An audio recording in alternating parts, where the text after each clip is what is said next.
There we go. Had to spin things up a little bit. Welcome to Rollercoaster Tycoon, a video game from many, many years ago, 1999. I'm playing the classic version because that has all of the stuff from RCT 1 and 2, and you know, I'm just gonna get started. As you see, we've got these all grouped in various scenarios. Paradise Pier 2. Oh, it must be an updated scenario.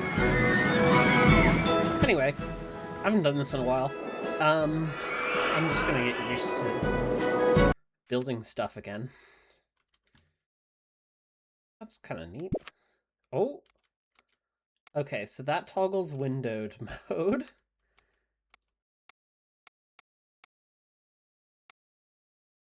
Let's have that in proper full screen, please. I actually probably also should show help.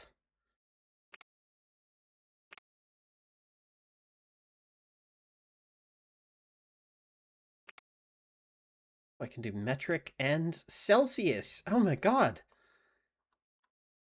It's a game for humans.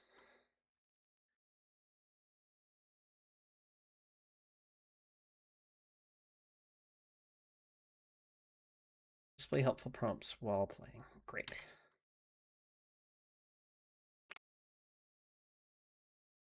Alright, let's build a park. I guess, yeah, okay, it's old school, like, arrow controls. Alright, where to get started? Rides first. Just click the land to build. I don't even think I'm going to do rides first, right? What I want to do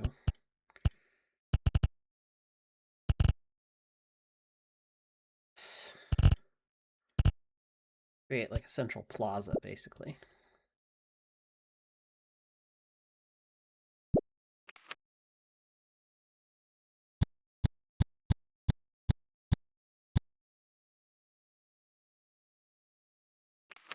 And then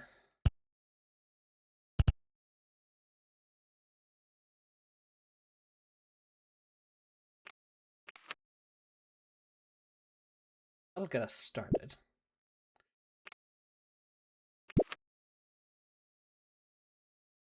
Decoration.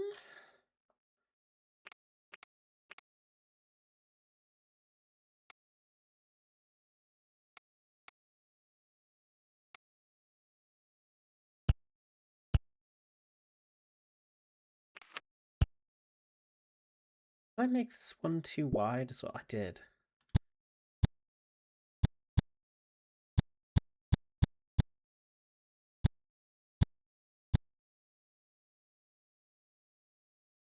Two, three. That should be a blank space. It's an even. Garden.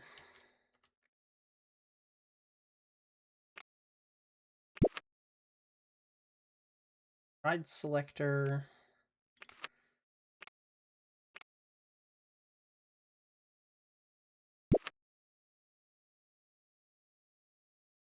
Yeah, good. We'll have this off of the like central plaza.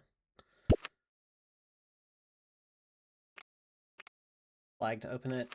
Great.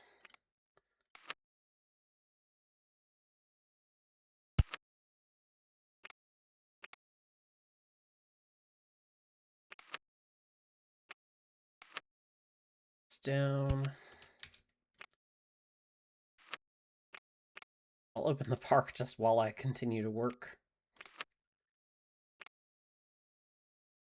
Who's done? Oh, probably just build some pretty straightforward, like, kind of stock theme park stuff. Junior roller coaster. Nice designs. Chocolate log. Wooden one. Oh god. Okay, there's many of these. Six Flags DLCs all in there. Shimmy. Wood chip. Straightforward. It's not overly big. Can I use a shortcut to rotate this at all?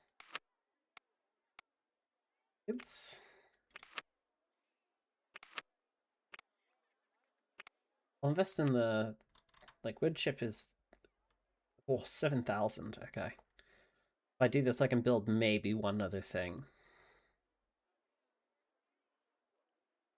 Maybe I need to do the junior first, then. Just to have something that's there, right? Chocolate log. Or the mango muncher. Crazy caterpillar.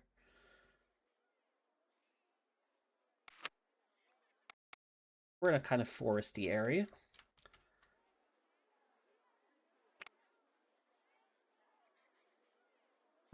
Okay, the queue is all the way on the flip side there, so let's do that. Push this out a bit, even. We're gonna design this here. And building it right at the entrance seems like a bad play.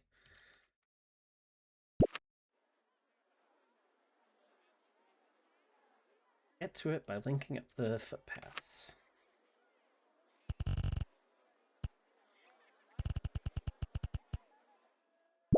I can fix the footpaths later. Okay, and then open it for guests.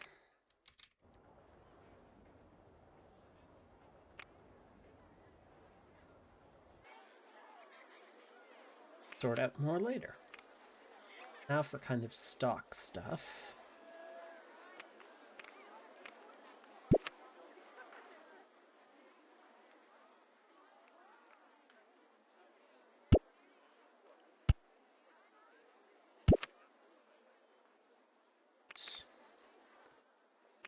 Learn the shortcuts for this game.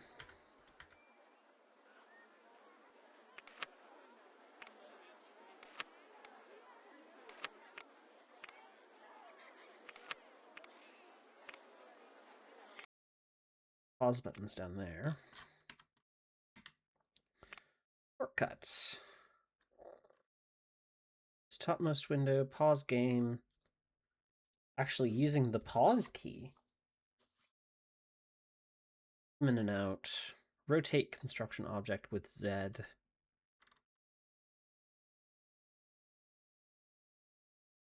Various things.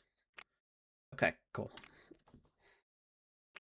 I can kind of learn the rest as long as I resist the impulse. Oh, rotate. That's the other one I should learn real quick.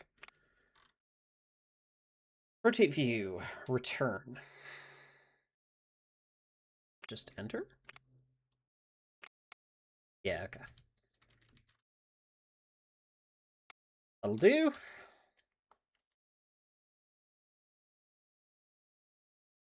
Learning. How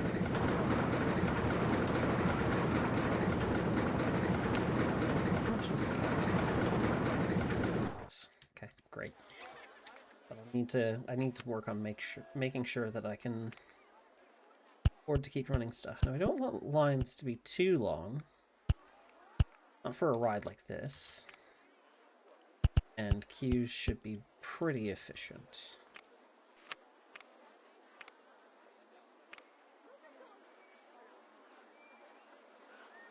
Got folks coming in.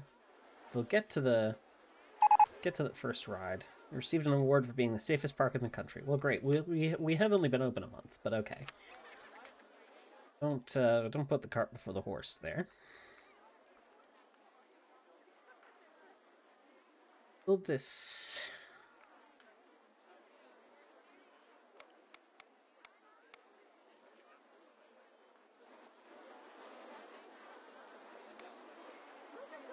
I don't have information because I can't do umbrellas.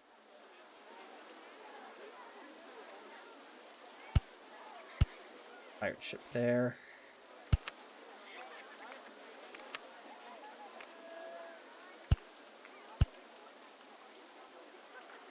Not even fill a full... That can't fill the full ride. Just where it's positioned. Sort of. Okay, that sort of works. You have to bulldoze it and then put it back in. Do that. That's got enough segments.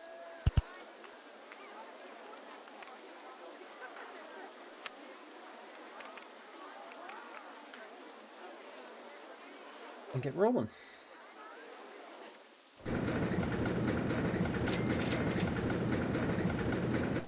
Rollercoaster's not quite filling up for, you know, maybe obvious reasons. I put in a mini railroad. Seems like a lot of work to put in right away.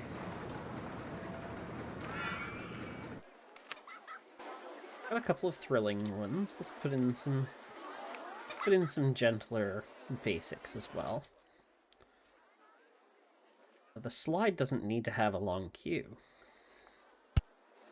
Just a short queue will do for this one. Only one person can come on at a time anyway.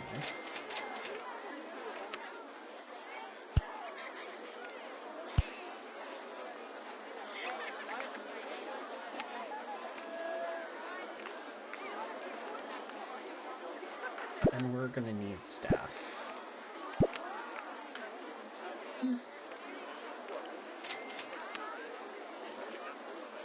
Just one of each for now. Rating the booster. Nearby security guards confirm misbehavior.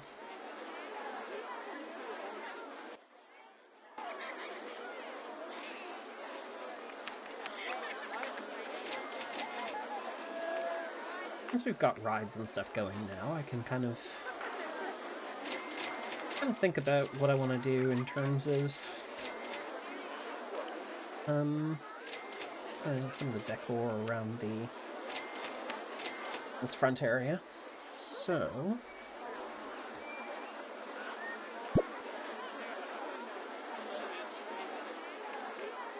it's walls and roofs.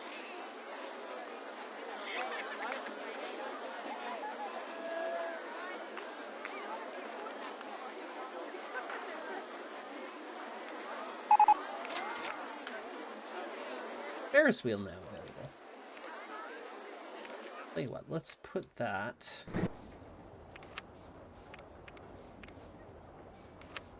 over here so people can get a nice view of the nice little view of this roller coaster. It may only be a junior coaster, but like having a view of that wouldn't be too bad, I reckon. Hey, Bjork.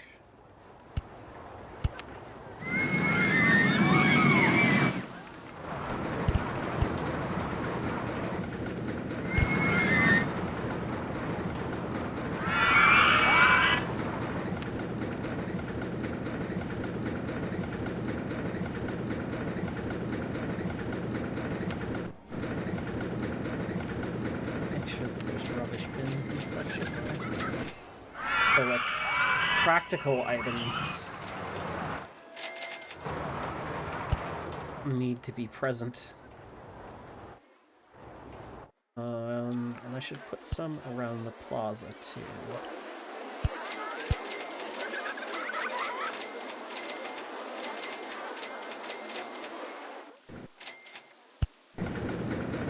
Benches, put some benches there. There as well.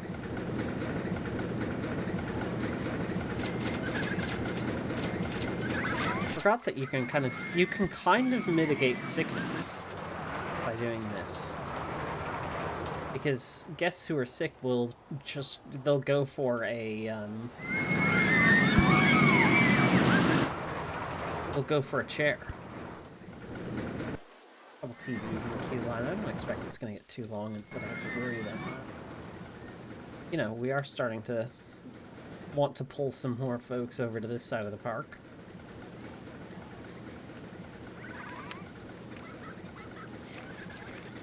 On that note... Oh, cotton candy. I didn't know what it is. Pop that there. I'm sure that's not going to go well in the rain. Gentle rides, car rides... Haunted house...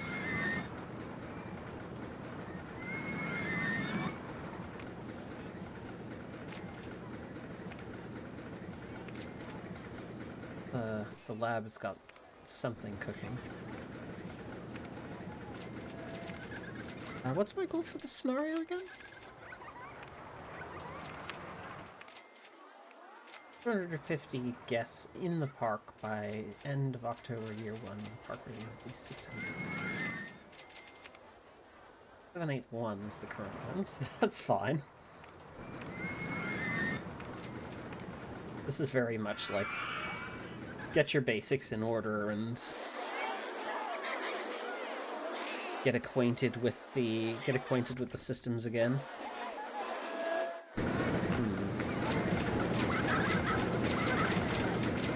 Old haunted house by the kind of like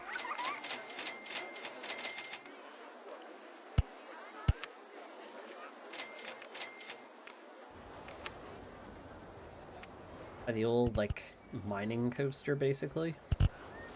I'm curious what other stuff I can do with some of the tools that are in here. Who is emailing? Oh! Thank you to whomever just supported me on Coffee. Let's see if I get a name. York and Fork, thank you for the support on Coffee. Very much appreciated.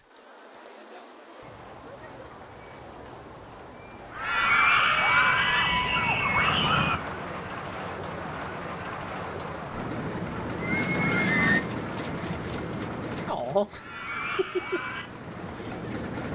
Yeah, thank you. I hope this will be a good kind of like late night stream as well. I haven't really gotten to do much in the evenings. Just haven't. I've been in a. I'll be honest. I've been in a bit of a rut lately, and not in the fun way.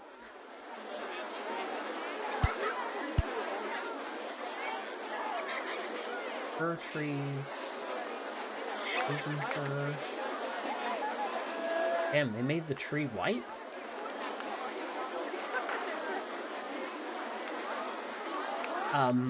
Anyway. I'm wanting to throw something your way. I know how shit is. Yeah. It is very much appreciated. It's been a time. So the support is extra appreciated, and I know that it's like it's a shit time for everyone right now. So I never want to be pushing that unnecessarily, you know? Water ride in development. The haunted house has a significant queue.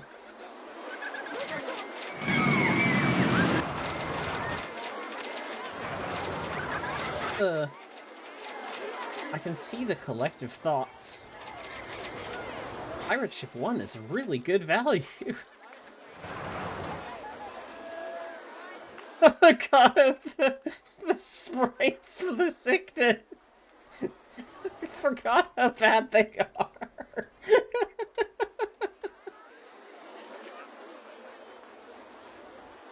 Park is really clean and tidy. Twist 1 is really good value.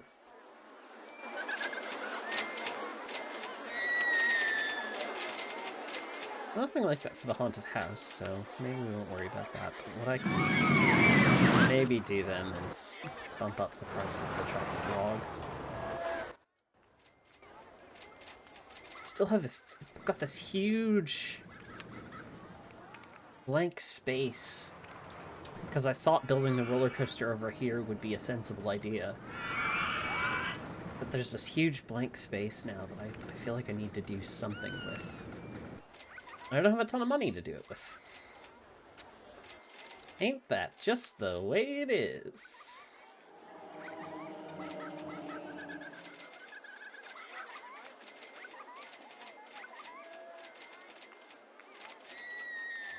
Shrubs and ornaments.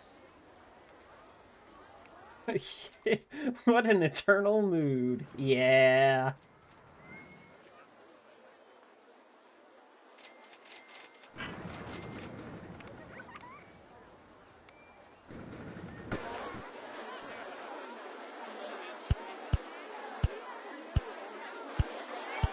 Oh, and it's not anything essential, but something about having the fence there, right? Kind of makes that feel a little bit more complete. What else can I theme this a little bit more?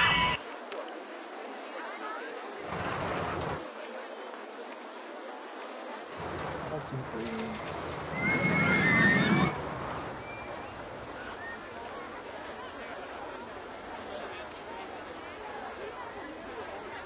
I was wanting to theme this a little bit more.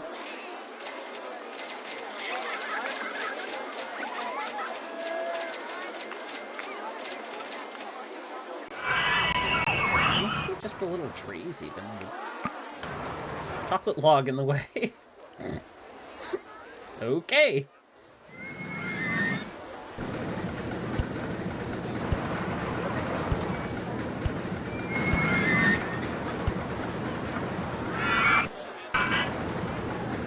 Again, not much, but it's a little touch. Miscellaneous objects.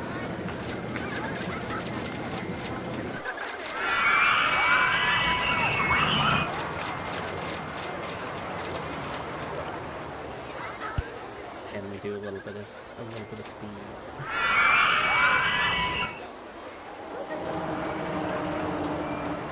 But this almost feels like more forestry, less mine. The mine stuff is all we have. Can't make this like the old sawmill or something. Oh, the queue for that is dire. I guess it is like the most exciting thing in the park. Right. I don't have a ton of money.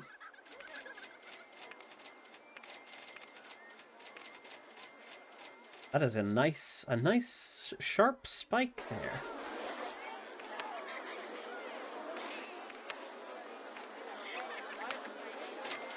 Cute. For $40.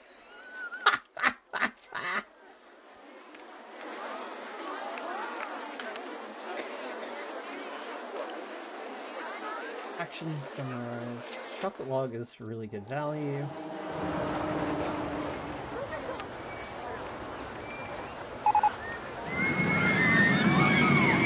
I don't want people to be balking at the price. Like, having it at really good value is still good for the ride, because it means it's at capacity. I don't want to go overboard in a... When I have to have money summarized, I have to have money and be making money. Twist is broken down.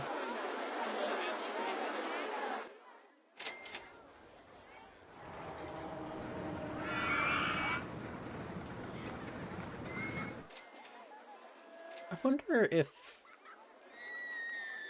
Like, I know you probably don't need to in this game. You might need to in something like Planet Coaster. But you know how you have, like, back lots for staff areas and stuff? At, like, real theme parks? I wonder if that would be necessary in something like Planet Coaster to facilitate, like, oh, yeah, these give you your mechanics and stuff shortcuts, so only they can go in there. But I don't think there's anything to, like, restrict guest movement. Not in RCT1 at least.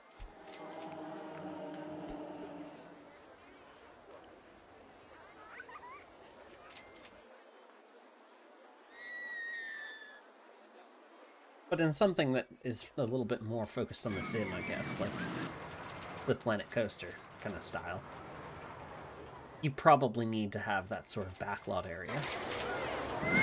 Lots of people going in a loop. Probably have a handyman just attending to this area.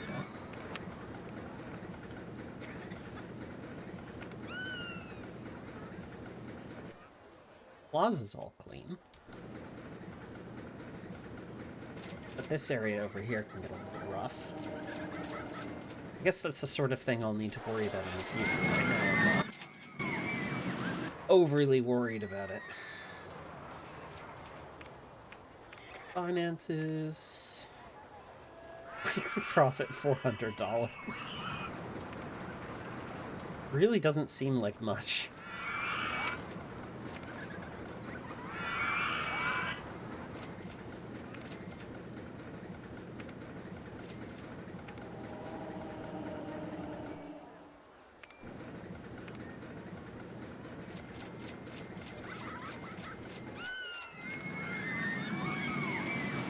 I mean, like, the other thing, too, is I probably could take out more of the loan there. Actually work on building. It's the... I would worry about the interest killing me. The profit, it's fine.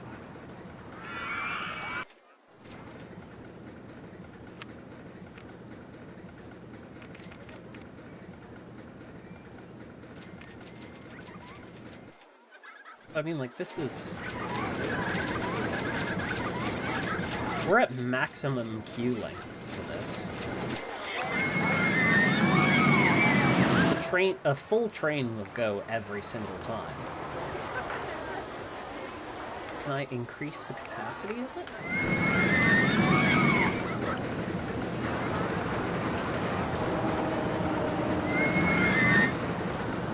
Box sections 3. 2 trains is the maximum. I can increase the amount of cars. Would that mean that I can only run 1 train?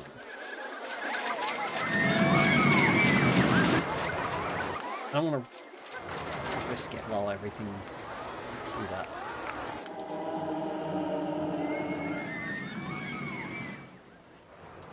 I don't think that design can accommodate much more at the station. And if it did, you probably wouldn't be able to run 2. Let's look.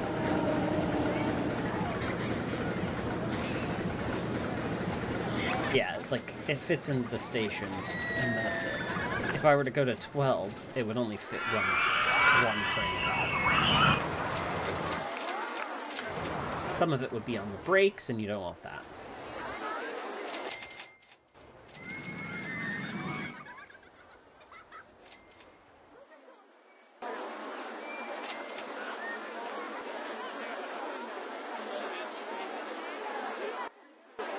Gosh, the queues.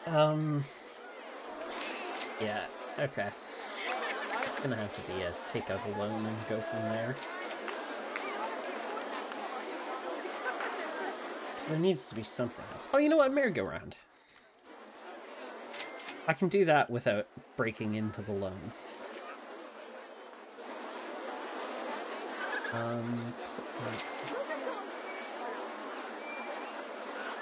Have an exit off of the main plaza and enter from it.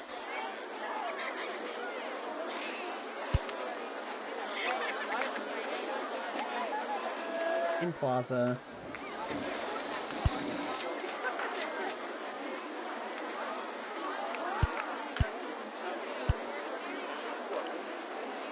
A little bit of weird construction. Oop.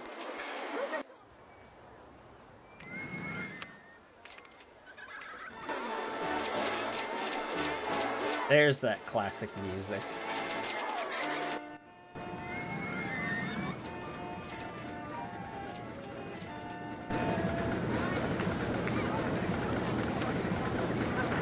Ferris wheel.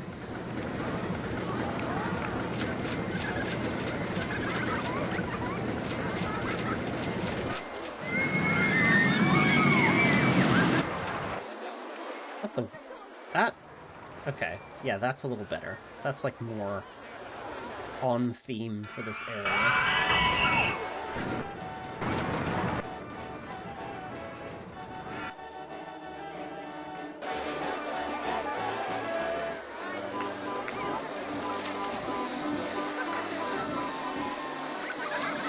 Ship's got basically a full queue.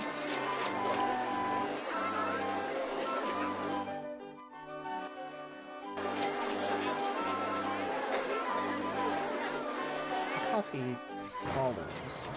We'll do something like that. What other stuff? I guess. One of the other things I was considering some specific like late night crew streams or like graphics.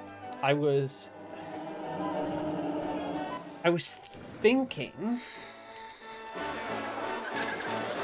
Hang on, I'm gonna pause this and I'll show my reference material for. But I was kind of thinking for late night crew stuff. Oh. Right, that's gone to temp and not somewhere useful. Okay, let's try that again. There we go. I was kind of thinking something along the lines of like NFS Heat. I like that kind of like you've got the kind of bisexual lighting going on there, and the handwritten kind of it's nostalgic and not at the same time. It feels very modern. And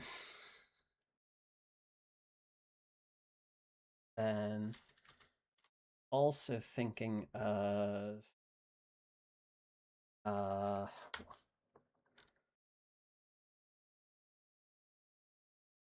Midnight Maximum Tune.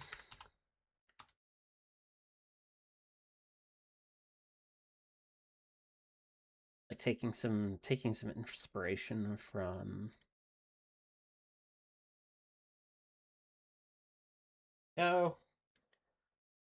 that sort of deal. Like kind of go with the cars and racing kind of structure. Because the main graphics I have now. Actually, I'll show a little bit of my working here. Give me a moment while I boot up Affinity.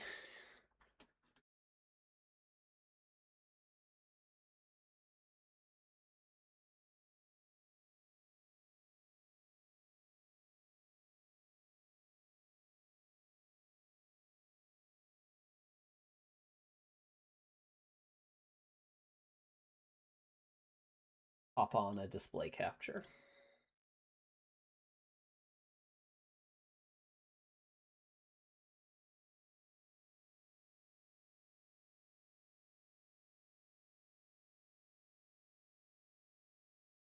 Color. So we know that we're coming back to this later. But yeah, so that's that was the sort of reference material I was thinking about. Having like the Midnight Maximum Tune kind of inspired stuff and the NFS Heat inspired kind of stuff. Because right now, we've got kind of a combination of things going on in the actual presentation of this. Specifically, this is maybe not going to come as a surprise to anybody who's been following me on Blue Sky and stuff. But I took explicit inspiration from some of the elements of the My logo while I was designing this.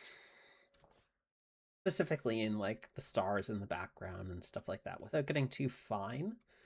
I didn't want to risk the detail getting lost, I suppose. as well as keeping it a little bit more modern. Like the Prism Plus logos are it's very cursive, kind of inspired. Um, it's a neat logo to like take some inspiration from, and I might spend some more time kind of refining this in the future. But like that was the inspiration there. And then kind of loose amalgamation of Y2K and very kind of 2000s core design. I mean, it's even why I've gone back to like the brushed metal design on the V-Tune stuff. I'm a sucker for the brushed metal. And it's one of those Photoshop effects that I learned how to do, and I never unlearned it because it's so simple. I'm going to teach you this trick in case you don't already know it. All it is, at its core, there's a bunch of added noise. There's a motion blur. Congratulations, you now have a brushed metal look.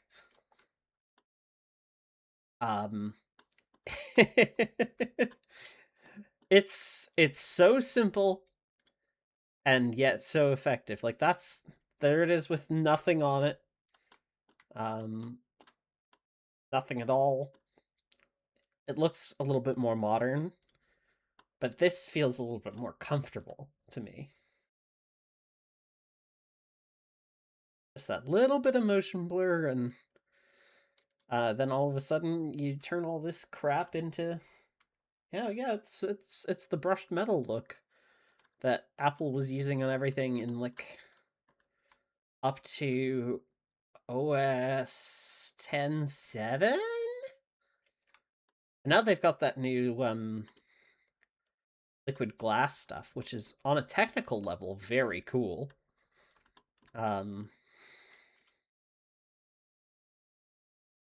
The way that they're doing refraction and stuff in real time with the contents behind it, it's a neat little twist. But yeah, that's that. I'm thinking about doing some graphic stuff to draw inspiration from like NFS and Midnight Maximum and build out a little like late night crew specific kind of starting soon and be right back and that sort of graphic. Is it overkill? Completely, absolutely. Is it fun? Definitely. Get rid of those. Back to it.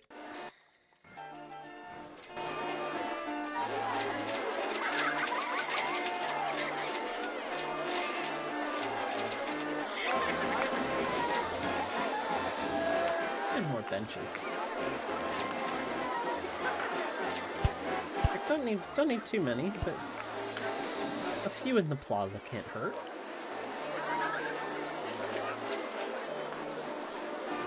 Nice. Or I can do some fun stuff with that later.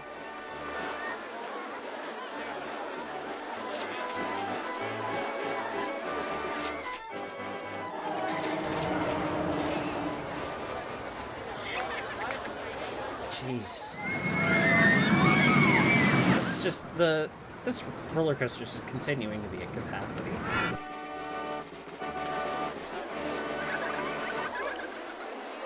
Opening up a new ride creates more demand and fucking launch me into space. Oh no. Oh no, egrets. What's happening, egrets?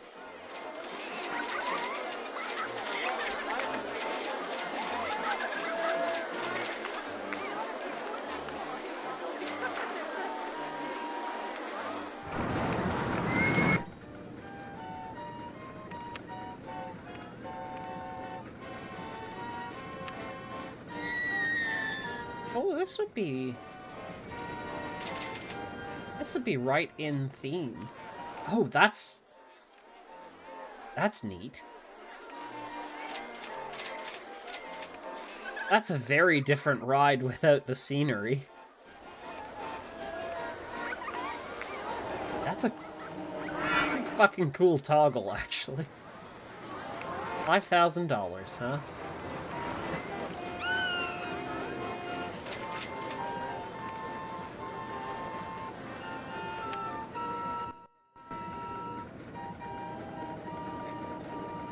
Where's the queue?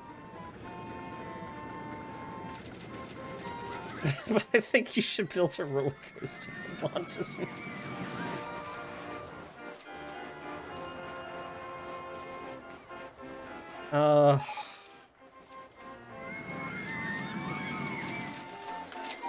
I'm sorry, Egrets. I wish I could help.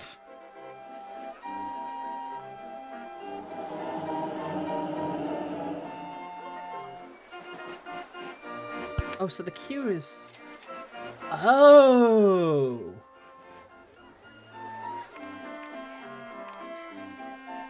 Okay, I'm into that. It's consistent with the... It's consistent with this, so this is a good place for it to be, I feel like.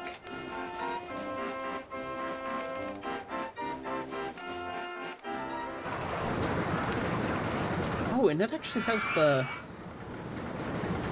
It has the maximum capacity information. 1,680 an hour, like...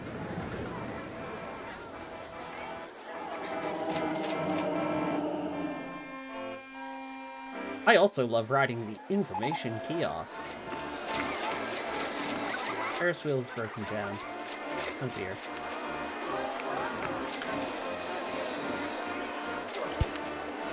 Just in case it starts raining again. You know.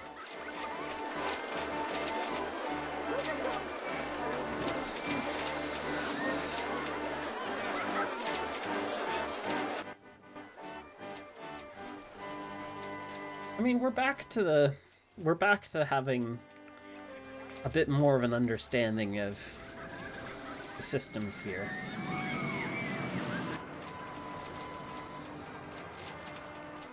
If it starts raining, just go on the wet rides. But you don't understand. That's bad wet. There's bad wet and then there's good wet. Good wet is when you're in the shower, and that's what you do after being out in the rain, which is the bad wet. I don't think you can talk about it on Twitch. Fucking watch me.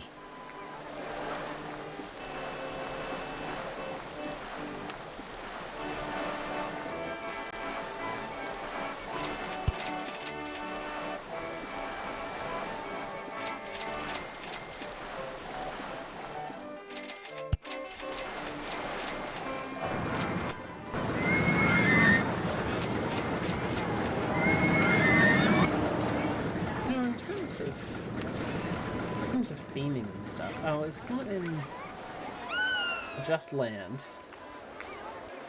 That's the support. And that's the surface, right. Oh!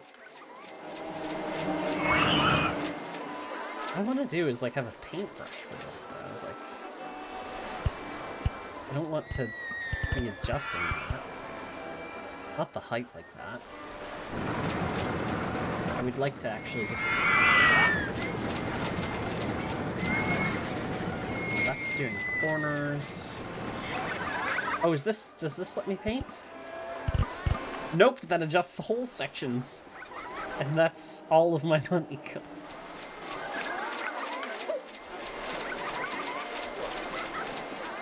I just wanted to adjust the... I wanted to paint this region so it's, like, themed.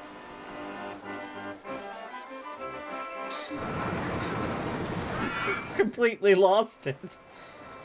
I threw away hundreds of dollars on terraforming nothing!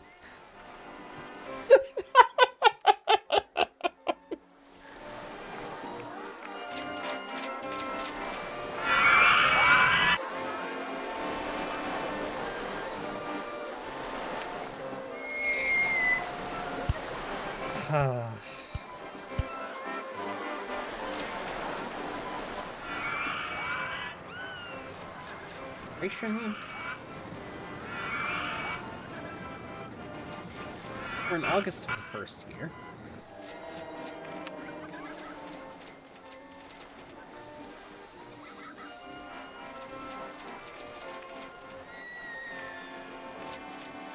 Weekly profit fell off a cliff when I built the ride and it all went to hell.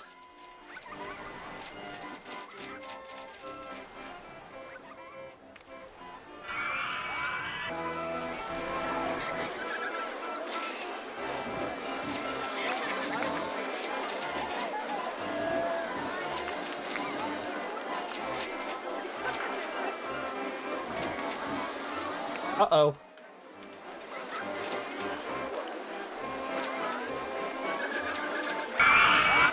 I thought the merry-go-round was breaking down.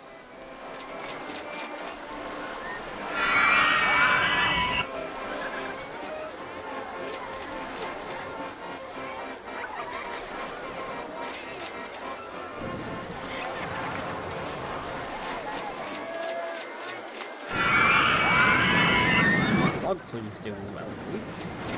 Ferris wheel gets people a nice view of that. Broke? Time to jack up the price of burgers. It's not a bad idea. Satisfaction, 75%. What am I most popular? Oh, the burger bar.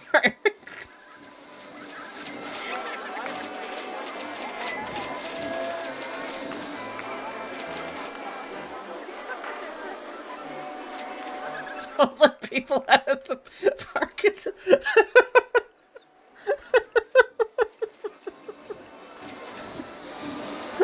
Sir, do you have your burger pass?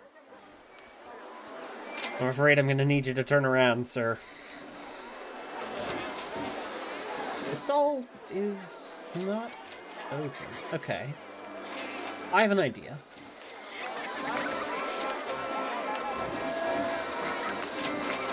Here's my idea. Free cotton candy for 2 weeks. It's already losing money, so... fuck it.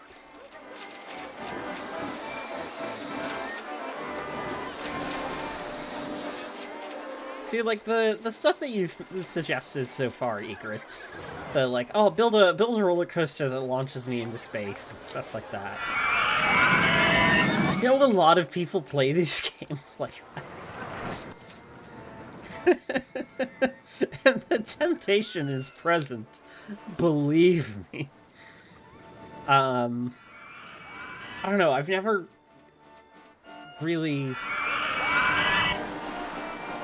It's never really appealed to me to be, like, a cruel and omnipotent park manager in the way that it does to a lot of people. I totally get the impulse. Completely.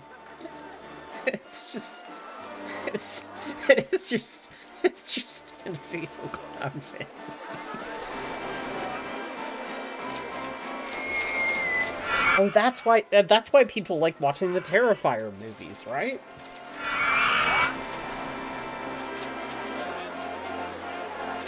All about an evil clown. Oh, looping roller coaster design, huh?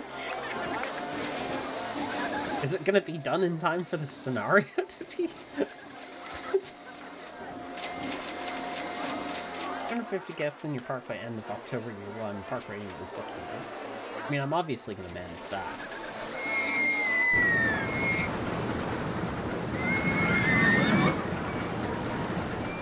Even without, like, a particularly fancy roller coaster or anything, I'm managing that.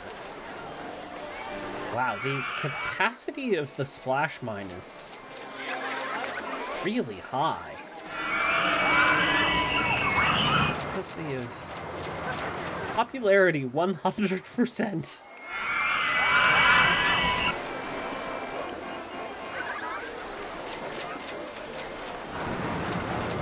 $4,000 an hour.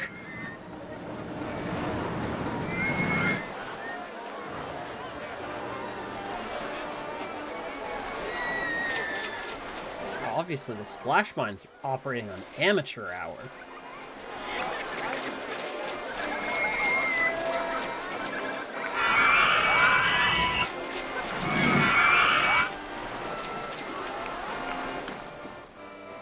I still have this whole section that I haven't done any development on, but it's September, so it's not going to matter in a month.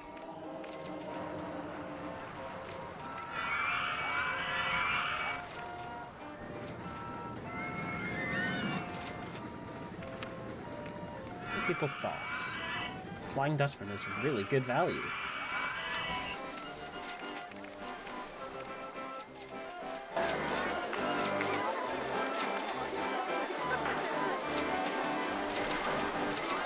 I'll see about that.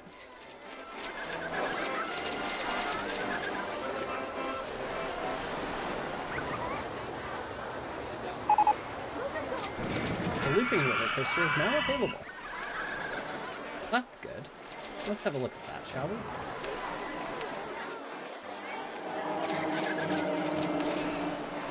Roller coasters. Lap bars. What do I have that's kind of... It's either going to be dense to fit in like this area or long. Oh, that's... I mean, that's long.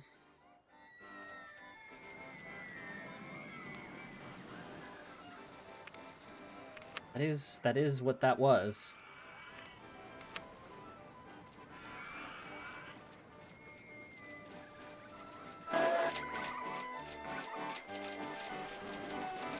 Ferret. Glowworm the hedgehog. That's nice and dense. Jellyfish. Shockwave. Black Panther. Bumblebee. Bumblebee would fit more in... That fits more in line with the theming that we've got. I would just need to take out more loan.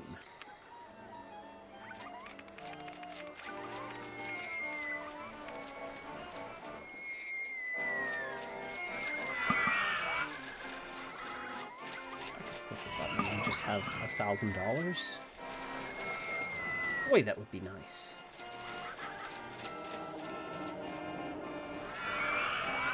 Kind of up in the treetops. I'm gonna dig this. We'll take that down so that we're not just bleeding money on the interest.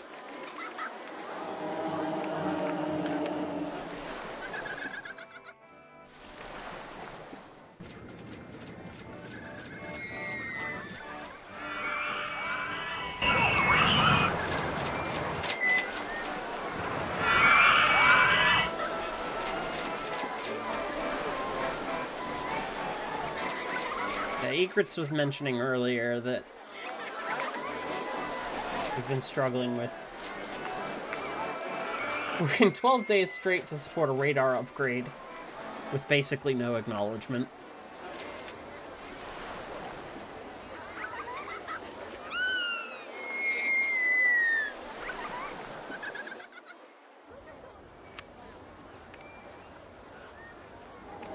This is a new ride.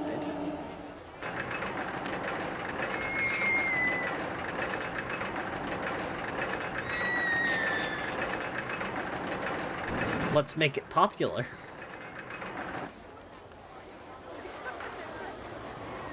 Deploy the marketing campaigns.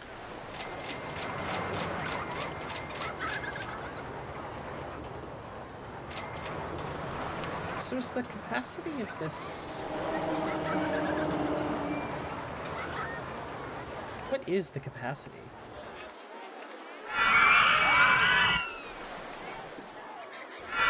Also house mode. Oh, it doesn't wait for a full load. 15 guests. 20 kilowatts of radar. What the fuck? That's so much radar.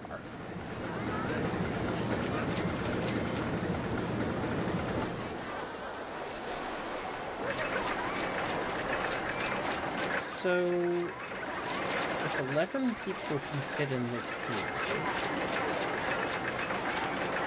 Hold on, I actually might need to make this queue longer.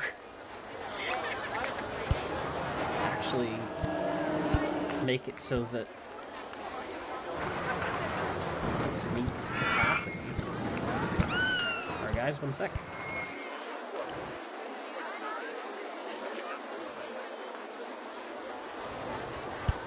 Do some weird science.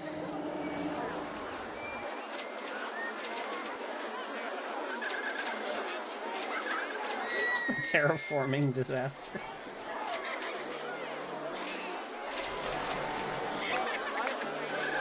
90 kilowatts still seems like a fuck ton of radar,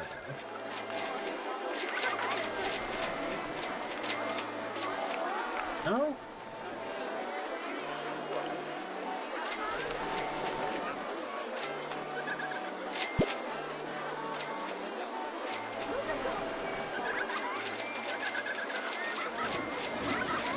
Okay, so here's another question. What's the capacity of this?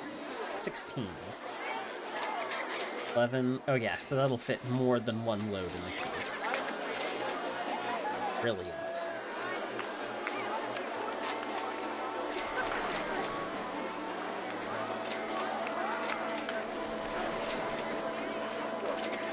This is good information.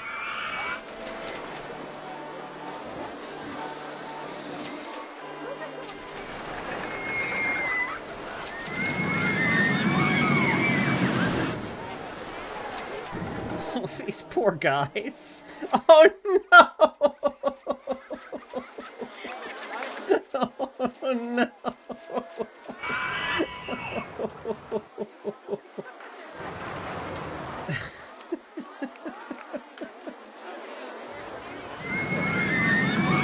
The nausea is to... There's nausea tolerance. None. I noticed. Oh yeah, you can actually see a breakdown of where they're at. Huh. Hey, this seems like a great time to build an information kiosk for absolutely no reason.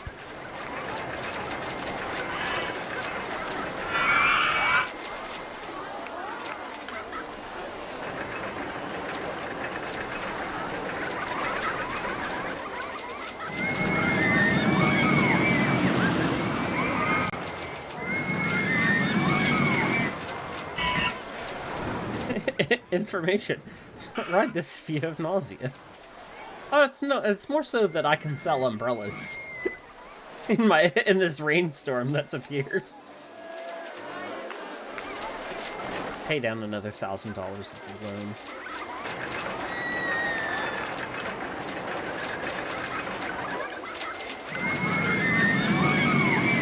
One person in the queue. I put up marketing for this, though. Come on, y'all.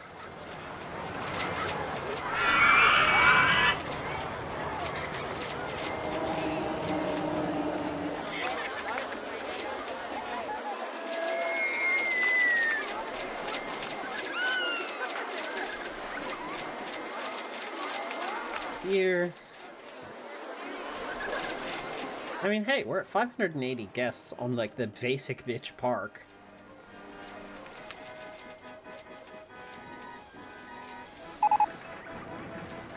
The haunted house is broken down.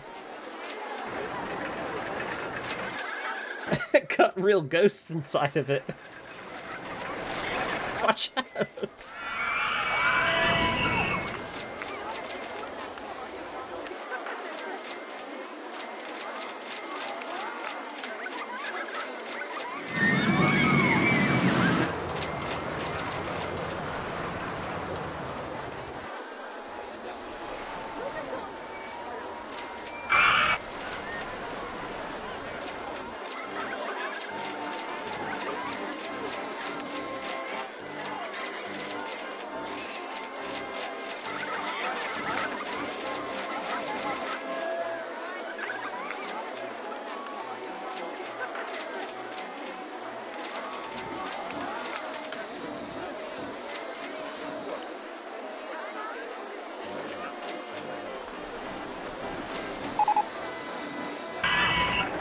Okay, the advertising campaign worked in, like, the last week.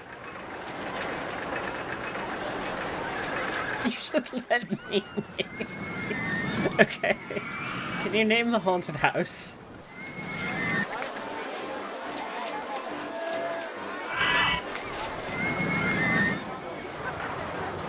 Ferris meets Finn.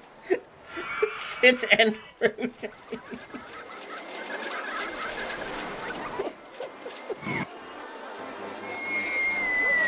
Name the haunted.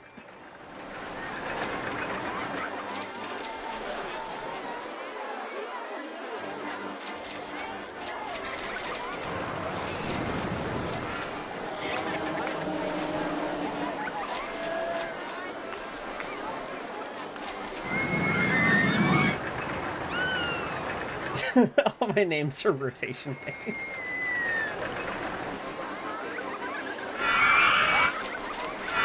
Hold on. Wait. Inspired.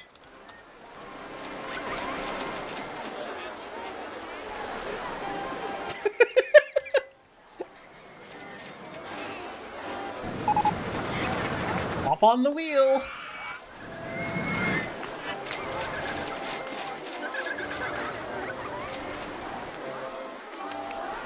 Earn your rotations, but watch out.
You know, we just make that as gray as possible, and then...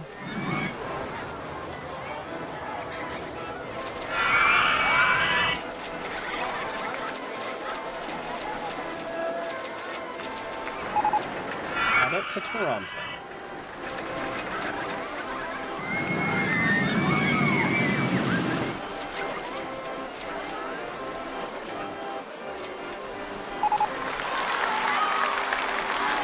I've achieved my objective.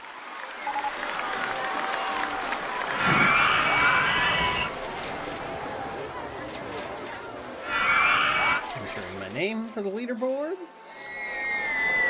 Forest Frontiers is done. This is actually, like... I feel like this was a respectable effort. For, like, a first go at building a park again in years.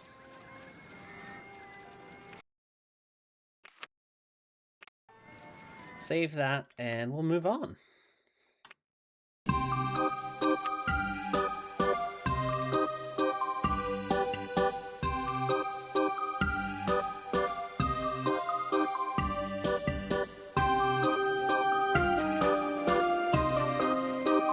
Dynamite Dunes.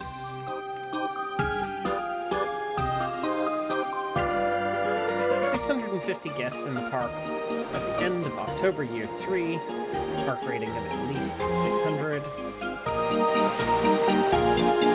Sure. Okay. So we start out with just this, huh? Dynamite blaster, and we've got a, you know, fairly basic setup. We even have one handyman, but no mechanics, so if anything went wrong, we'd be fucked. security and all that.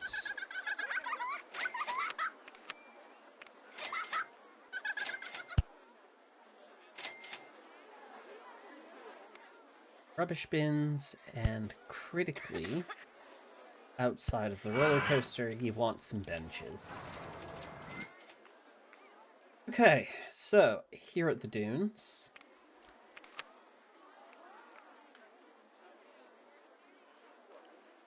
what do we want to start with? Putting back Splash Mine seems like an obvious play. Obviously, it being quite hot and stuff.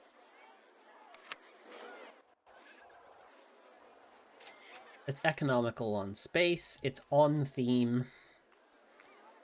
We can place it not terribly far from Dynamite Dunes.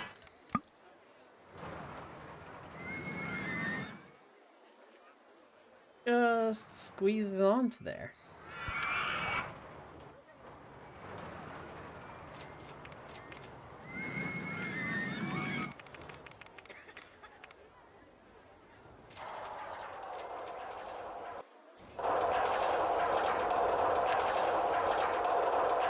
What about this? Can we...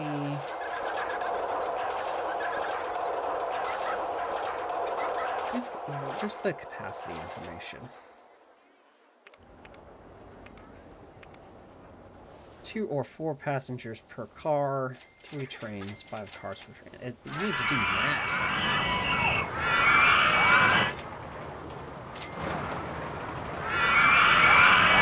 Can it fit? Okay. So it can only fit... Oh wait, no, you might not be able to adjust that while the train is actually operational. Maybe I need to look into it in the future and see if I can increase the capacity. Veevee playing Arcee on my TV. Hi, Sil.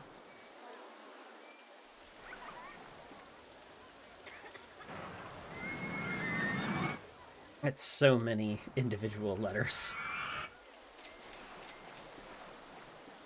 Okay. We have the Splash Mine. We have the Dynamite Blaster. This is our starting ground.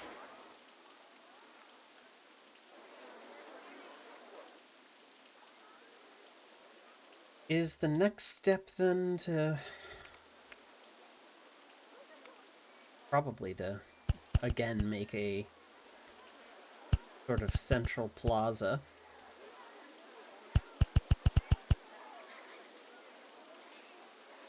Build off of this going forward.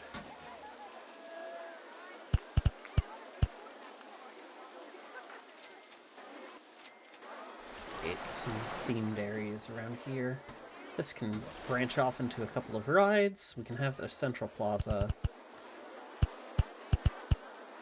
Too wide. Pathway. Too wide pathway?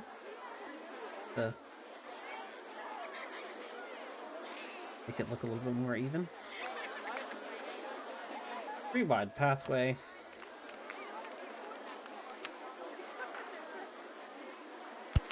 Call a food court.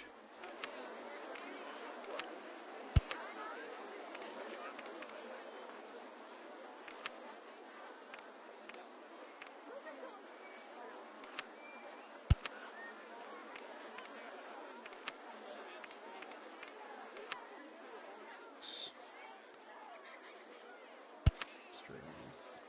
Construct the Hungratorium. So, in Terreo Maori, food court roughly translates into Wharekai, which has 2 individual parts to it. Kai is food. Whare is typically a, like, house. So, it's the food house.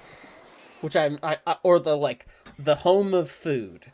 And I'm fond of that very, like, literal segmented translation.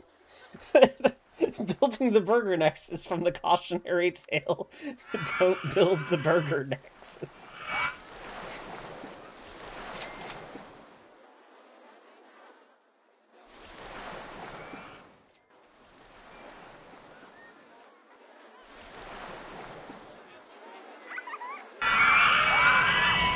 Food house is my favorite genre.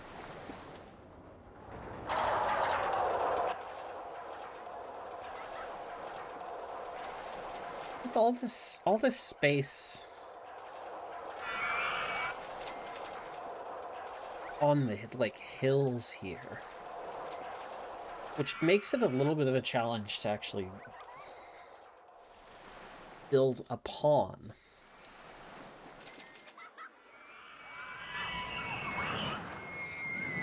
Because I look at this, right, and I think, you know, you can kind of build a roller coaster going up this way, and then down and around and through a tunnel, and you could do some fun stuff with that. You could do some fun stuff with this, too. Or like a junior roller coaster.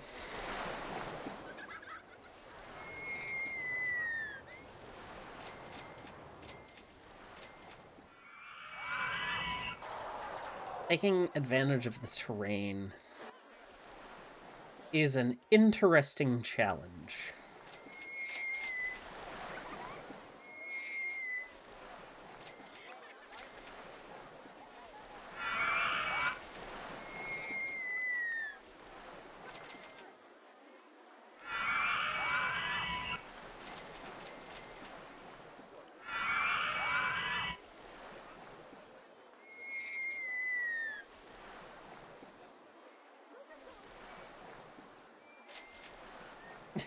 You should have a water feature.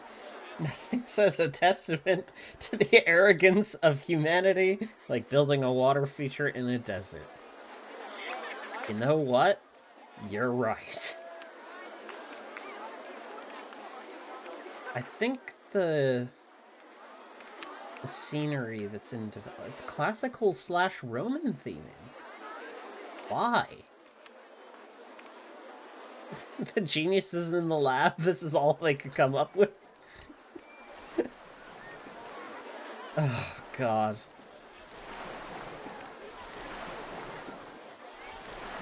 Well, you know.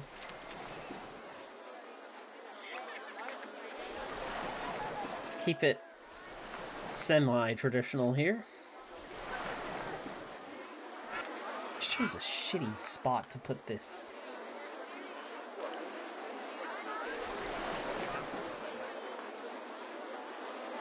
Fuck. Okay.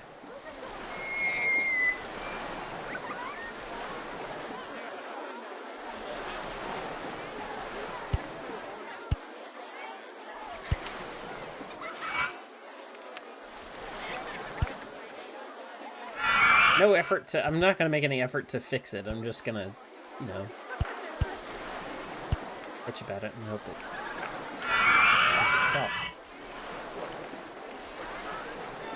It won't.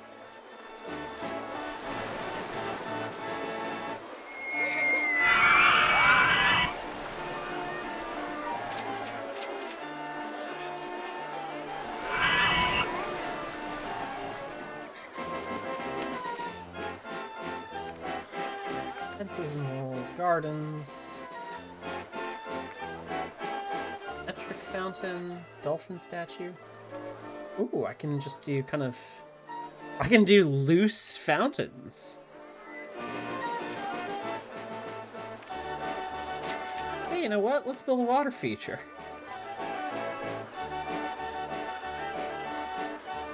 You know where I'm gonna do it?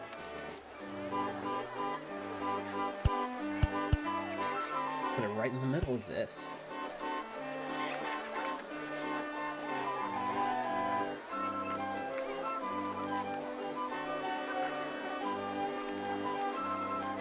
I don't think it's the screams of the game is not that old. It's 1999.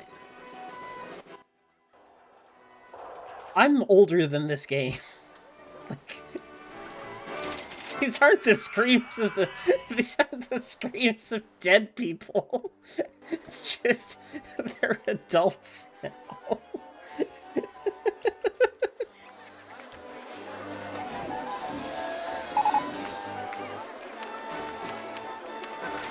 They're subject to the horrors.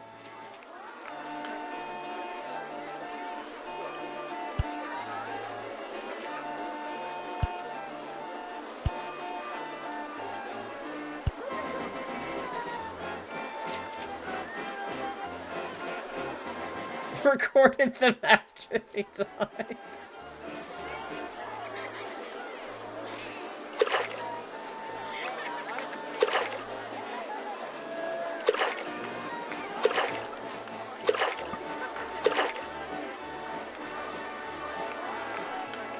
So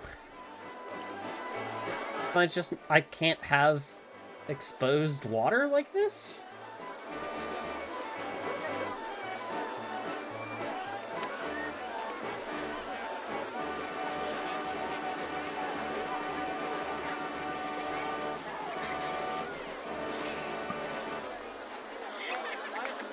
Oh, is it because there's footpath?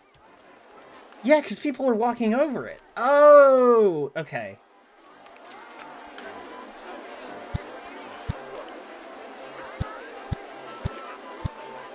I was wondering why that was not going to work. Okay. We understand now. I am the understander.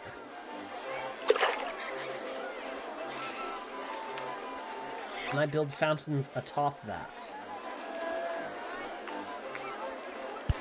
Thank you.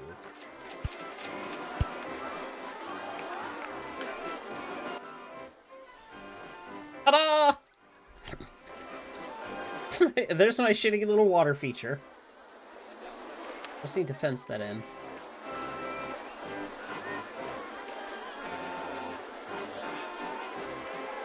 Some walls. Doesn't even need to be nice fencing, just...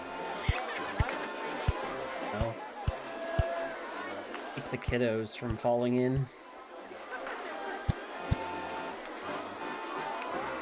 Why is this terrain like this? Hello? What's happening? Oh god. No, no, it's happening again! I can't let it escape! It's just wasting my money! Stop!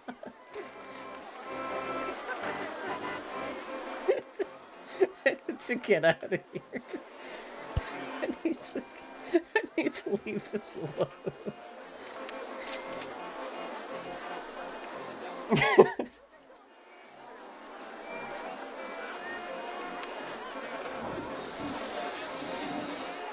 It's a feature. I don't have to feed the crocodiles. Yeah. You know what? You're so right. And if I do this, I won't have to water the plants. Check that shit out. The fountains will do it for me, passively. That's genius.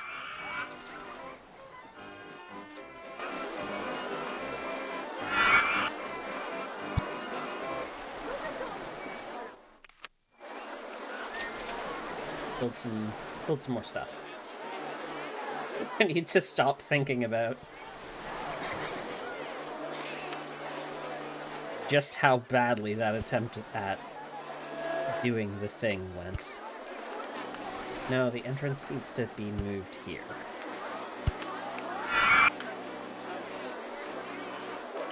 I don't have to have a huge capacity for this.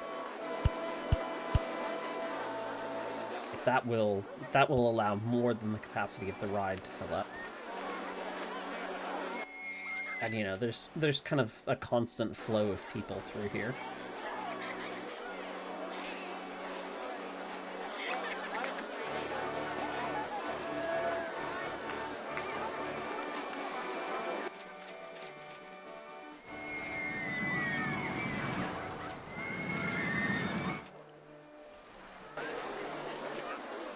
I'll leave this bit unfenced so the kids can go in for a wander.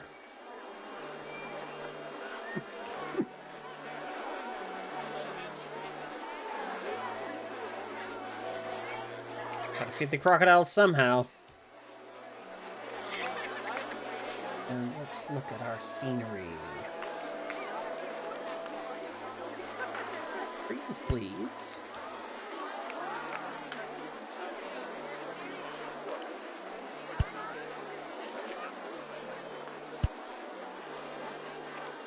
Should also put in a handful of benches and rubbish. Petting zoo with crocs and gorillas.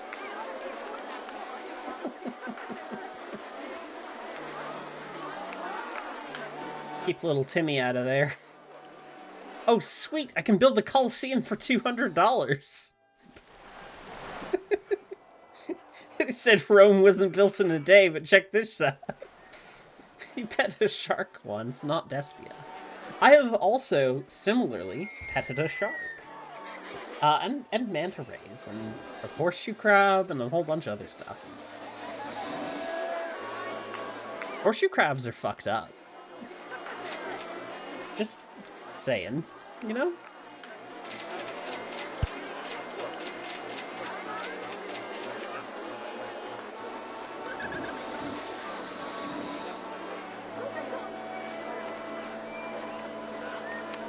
Being researched at the moment.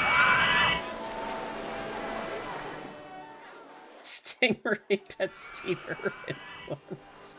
Oh no.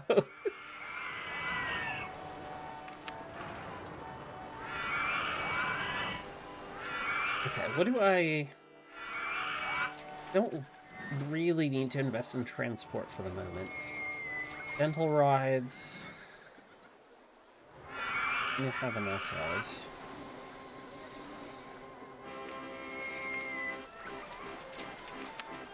Every scenario starts with a different set of available rides. Yeah, we don't need to worry about it overly. Little racers and roadworks.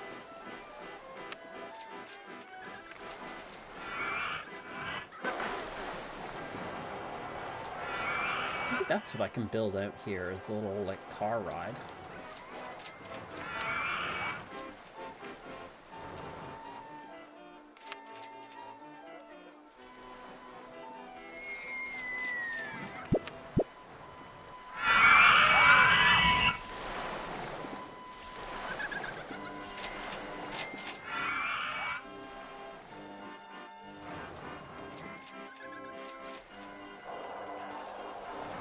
I build it down here, that gives me the most kind of room to flexibly work on this.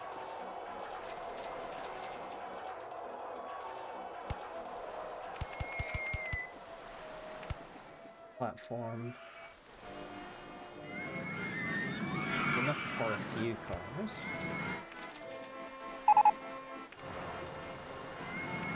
Oh, the Dynamite blaster's broken down, but how has it broken down? What's wrong? Because this can go really... The roller coaster breakdowns can go really badly in this game. What is the nature of your breakdown?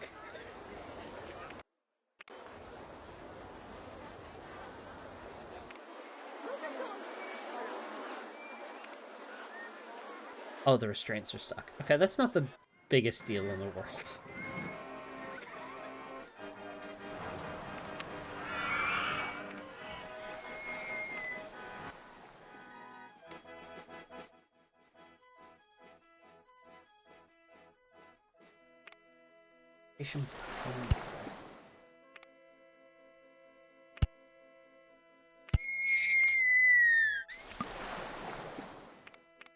Okay, I need to back that up one.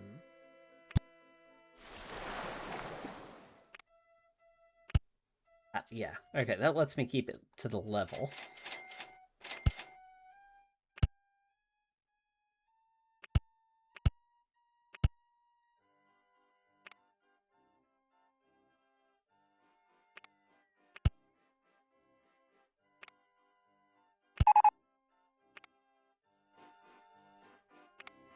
Broken out again?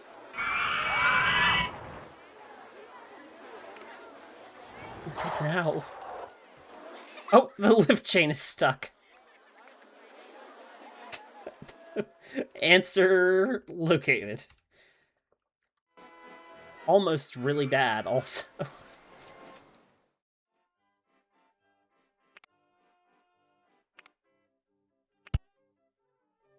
Okay. Now that this is laid out like this.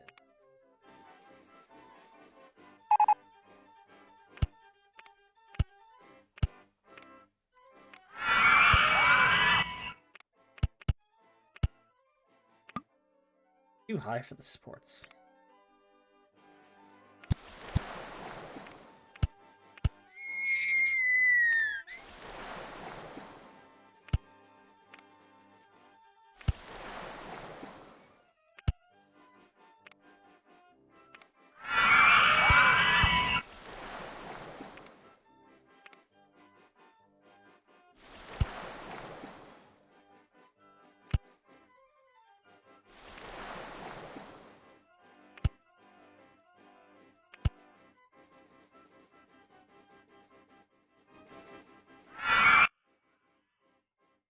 Give people some decent views.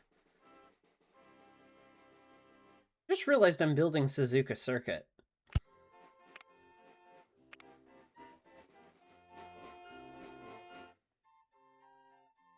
That's the spoon. I need the big straightaway, and then that leads to the start finish straight. All I need now is the S bends.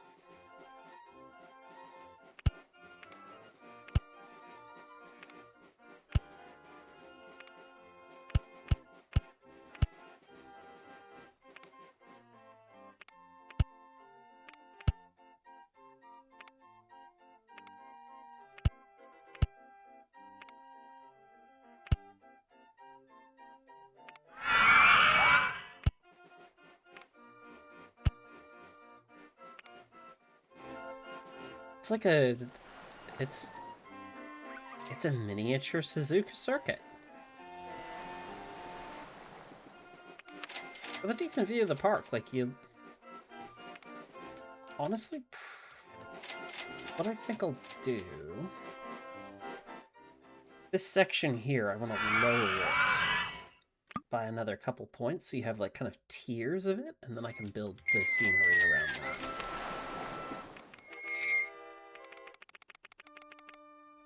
So I guess I'm actually going to need to start deleting from there. Know roughly what I want to do.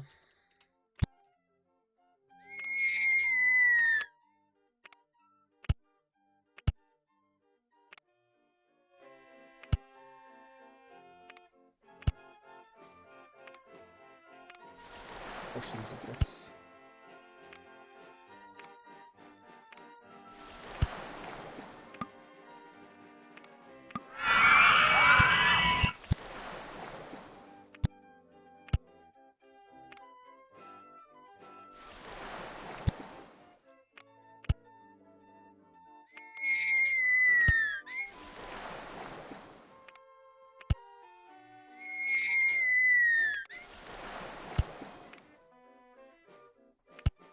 S's.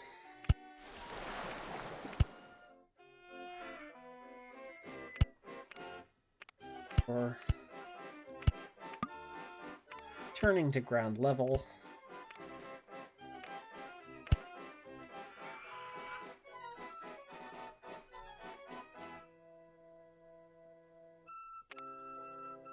Oh, didn't actually need to rename it.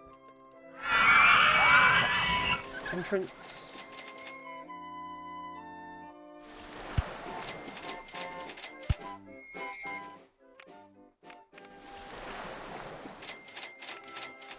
Oh, you can actually, like, hot swap the...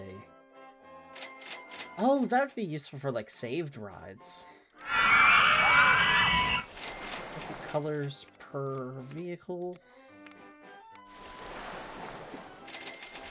Main color scheme.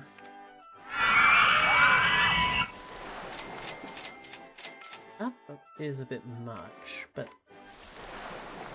Orange accents.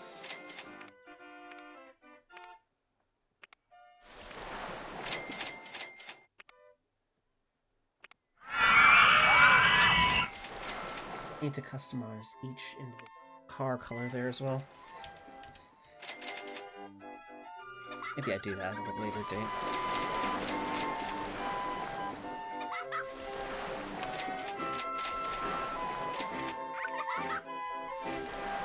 In terms of having this on theme, though...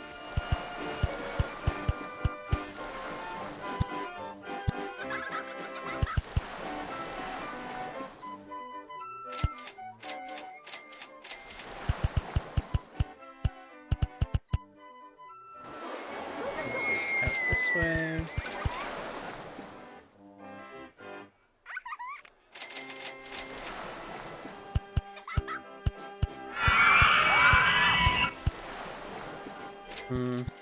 Don't quote me.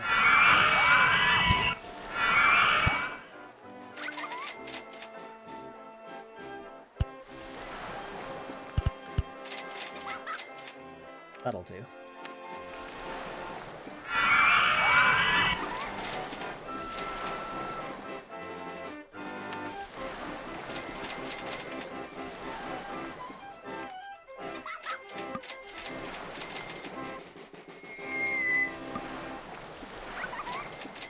Does have to be closed first if I am.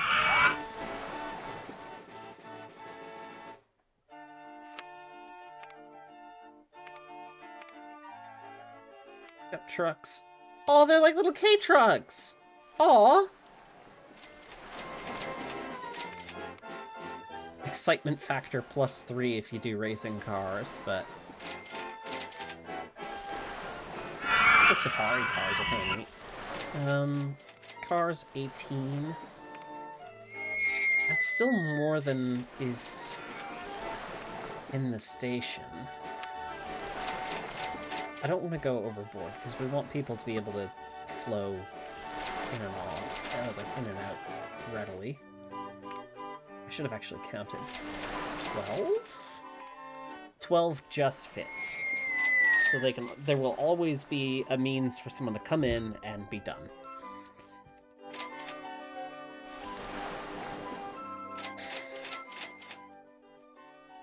Keeps the capacity from getting too crazy.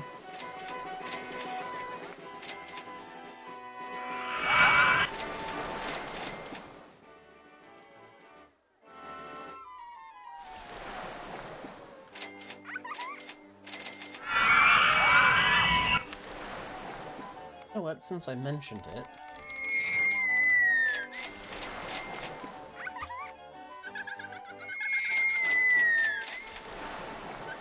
Suzuka Circuit.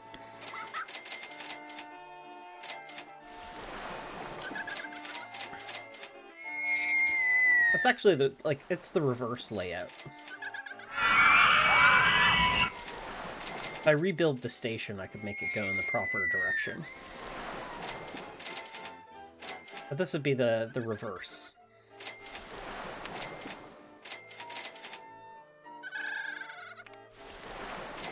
And you know, you can't get a lot of velocity off of these.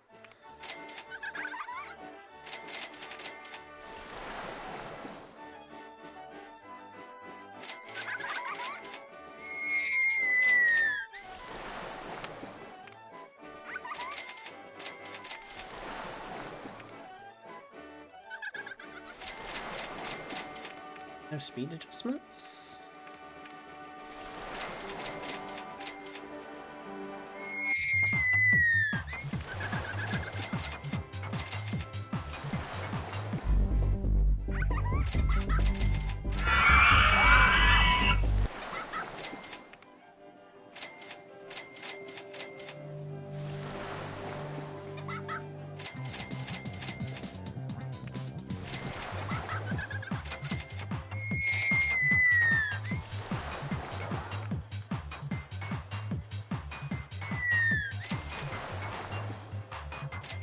Yeah, it seems like what we want.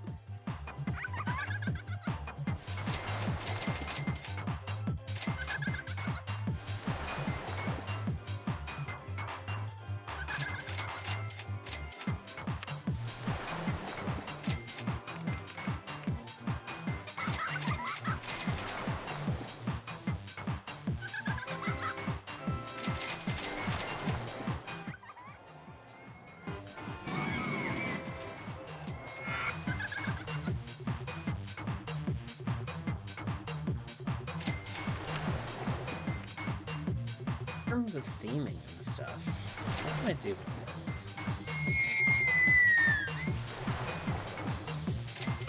I almost wish I need, like... It feels like I need, like, a grandstand here.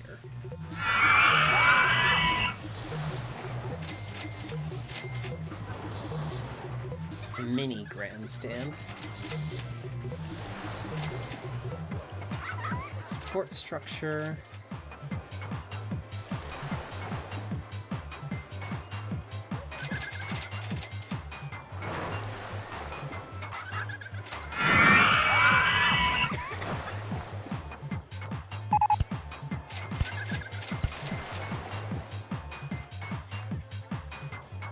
Can I build stuff on the support structure?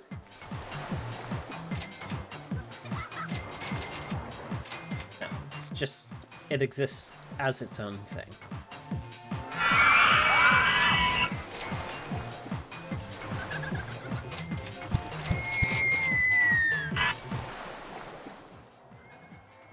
Okay, so...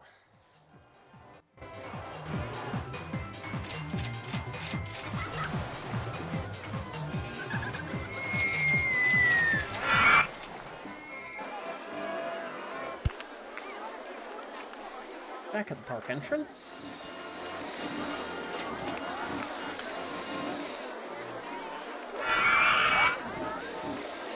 Oh yeah, I played it obsessively as well. RCT was a certified banger. And the soundscape of it is so iconic for a reason. Hi, Commander Tyrell. Good to see you. Welcome in.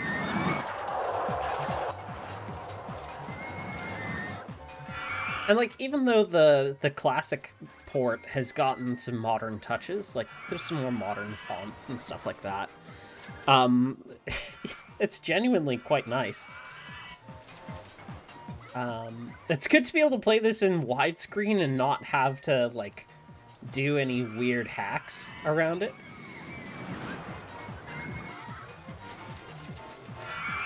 Being an adult, though, like, now I kind of understand what I'm doing with the park on a little bit more of an intuitive level, I feel like.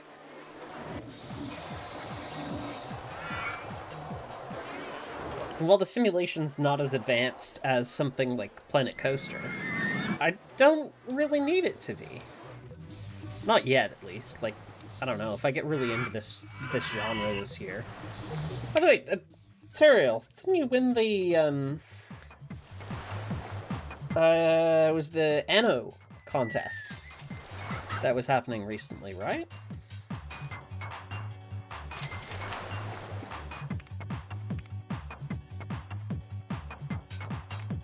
Like, me. Why do I have Affinity still open? Oh, right, because I was showing that off earlier. It is you? Yeah. Okay. I thought I remembered. Allow me to offer my congratulations, then.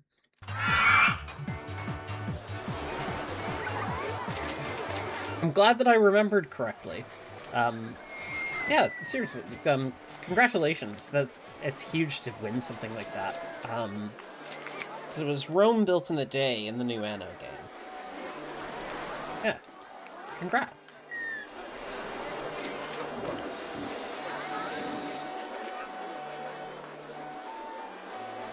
I'm gonna put a garden. Spent a lot of time, but you totally weren't expecting it. I mean, that's how the best things go, isn't it? You make an effort on something, you take the risk, you're never quite sure if the thing is actually gonna pay off. When it does, it's really satisfying. But, you know, I think it coming with that risk is, it's simultaneously fucking terrifying and a very, like, necessary creative, a very necessary part of the creative process. Getting words a little bit messy there, but I think I made my point.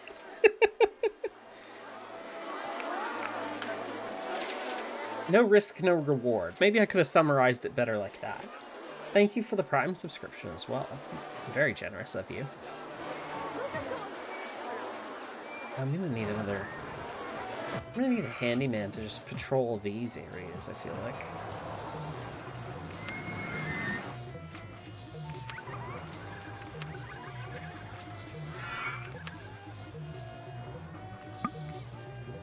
I like that they even kept, like, the tweezers. Oh, it's gone into scenery building mode. Okay. We want... handyman to patrol... Can I drag? No, you have to actually, like, click each region that you want to hit. More or less want the focus to be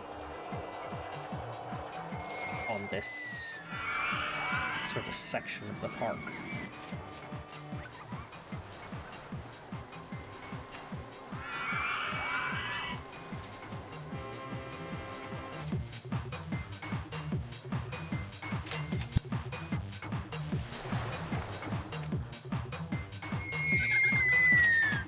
How can I build a grandstand?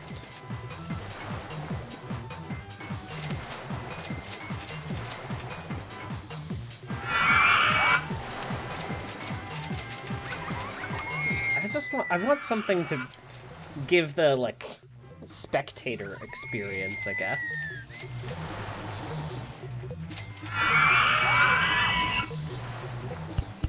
You know what? It's not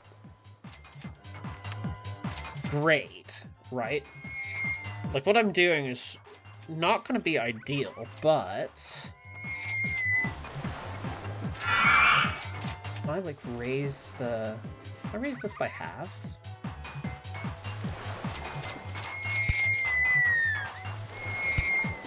If I do this...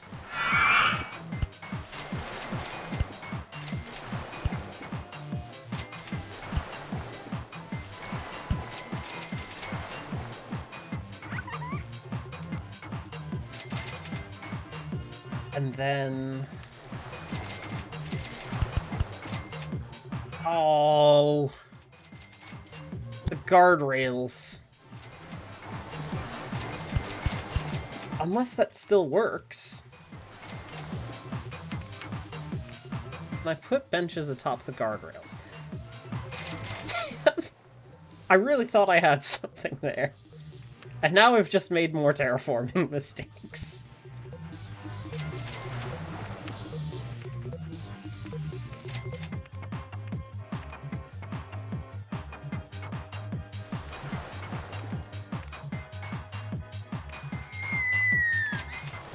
Pirate ships in progress.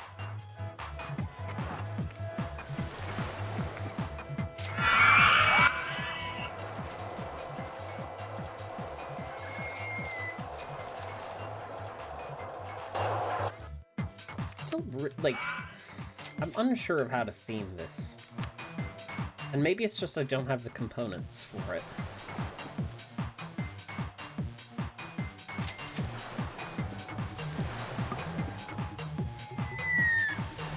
Sounds like a D&B artist assembling Rollercoaster sounds.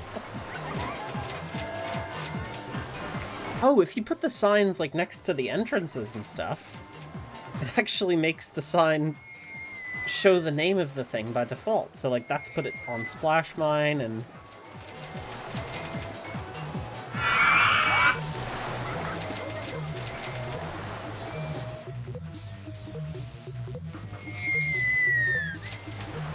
So we could do, like, a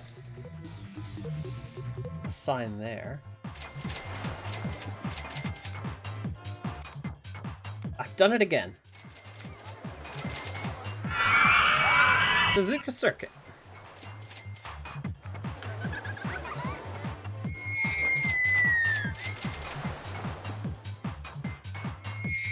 Take a second to put it down. One of these games I remember has got to be Theme Park. This was the only one that I personally played. I don't know that it was for any particular reason other than, you know, it was what we had bought as a as a family. Do I put the haunted house next to Suzuka? It feels like I don't want that near the entrance either. Like, I think this is the best spot I can think of for it, next to the merry-go-round.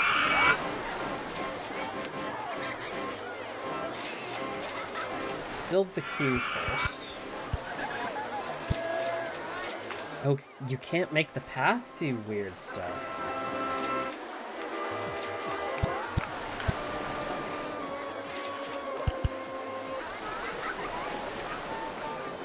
I mean, the queue doesn't need to be huge for this, but...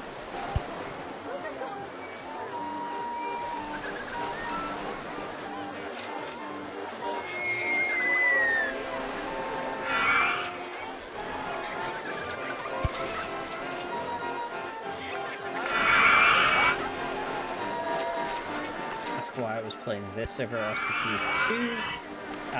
So Classic has all of the RCT2 maps, as well as all of the RCT1 maps.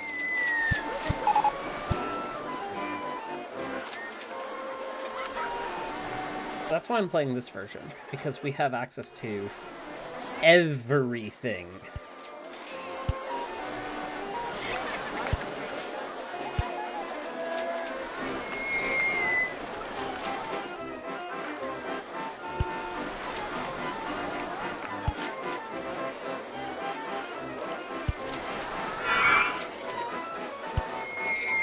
Didn't fuck up my terraforming award. Please clap.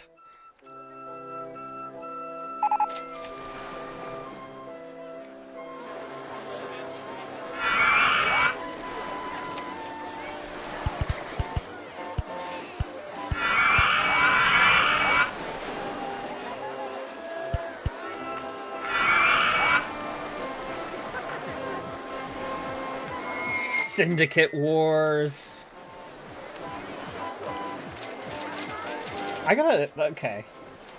With Syndicate mentioned, I gotta ask. Did y'all play the, Did y'all play Syndicate 2009?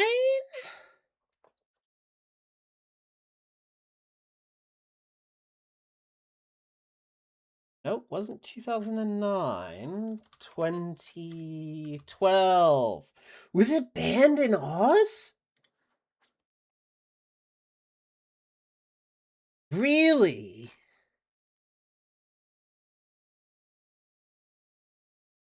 What the... What? They banned Syndicate? Syndicate Wars producer and lead programmer Mike Diskett criticized the game, stating it was nothing like the original games. This encouraged him to make a spiritual successor to Syndicate Wars called Satellite Reign. That I've heard of that. I've heard of that. That's... Yeah, there we go.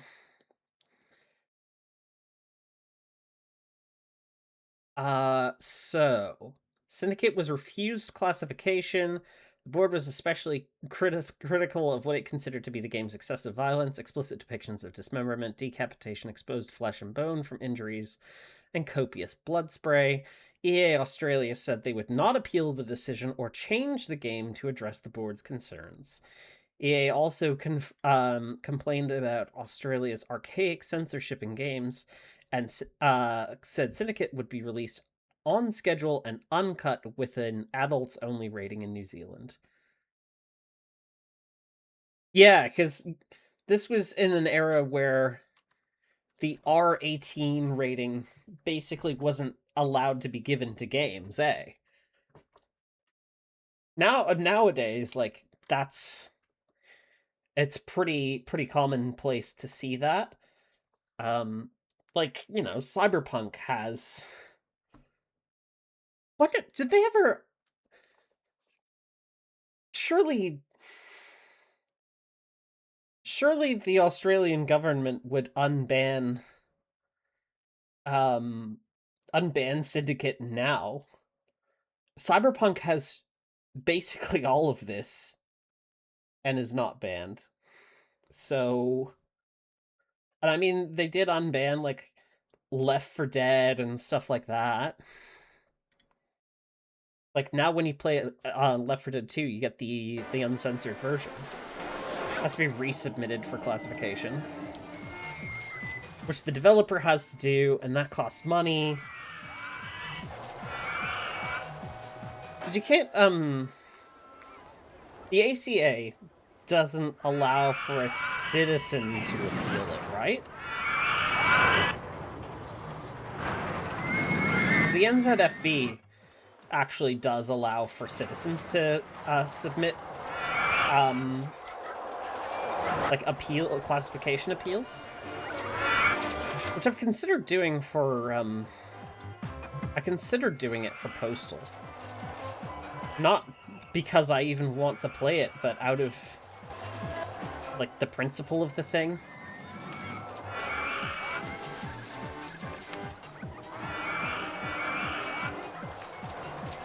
But that was, I think, resubmitted in 2021 and was rejected then still, so...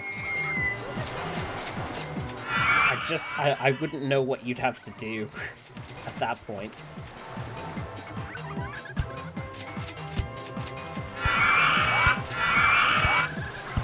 It's not even like the violence itself is not particularly realistic or anything.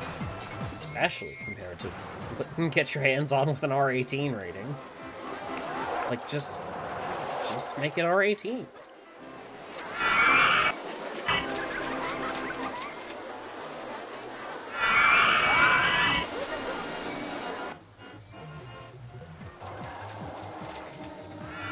Citizens can only complain something is in breach. Our government really thought Pokemon was summoning demons at one point.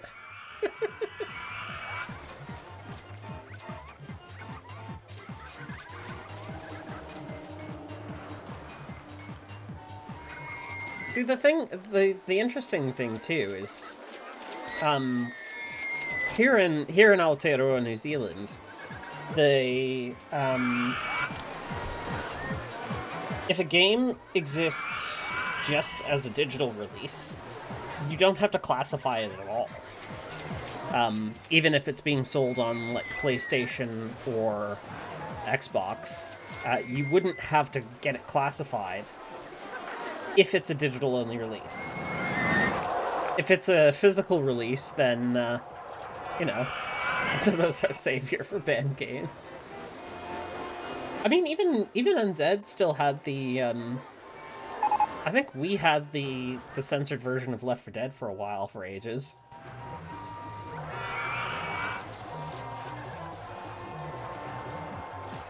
This whole bit of land here is really... I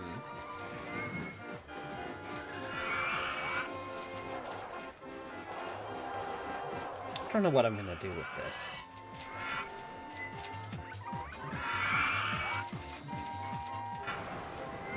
I guess there's part of me that wants to make a... Like, I kind of want to do a little train loop that gets you from this... from the park entrance over to here as a shortcut. No, the Oz version of Left 4 Dead is uncensored now.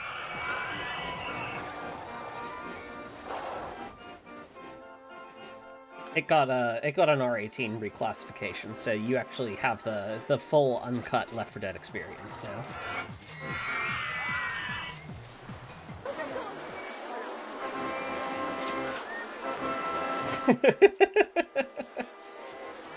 Yep. That's a classic. That's a classic loophole.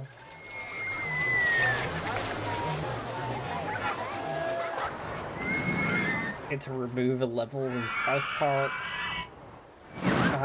What was it? Some other... I mean, like, the history of Australian censorship is wild. Another example I can think of off the top of my head is, like, Fallout. Because Med-X was originally called morphine in Fallout, but the Australian board refused to classify it because of that, because morphine's a real drug, and it does get, like, it does legitimately get abused extensively. Maybe not extensively, that's maybe the wrong choice, but it is a drug that is prone to abuse. When you play that level, it has a koala screen that says, "What's this then? Looks like your government said you can't see this. Sorry." I kind of like that approach. If you're gonna, like, if you're in a position where you have to do censorship to release a game, I think, first of all, I think that sucks. But if it's like a specific country, it's the sort of thing that you can make fun of in their regional version, if you're gonna go that route.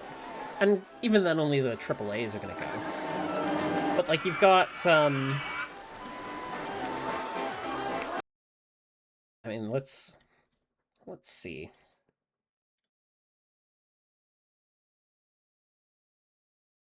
Certain games were removed because the game gave drugs as rewards, maybe Cyberpunk, I don't remember which. I mean, I bet you if I looked up games censored in Australia,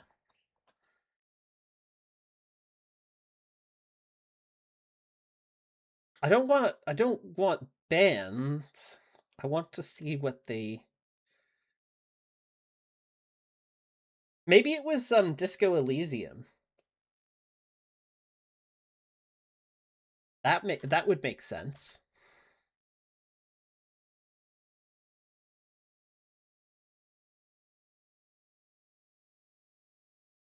Da, da, da, da, da.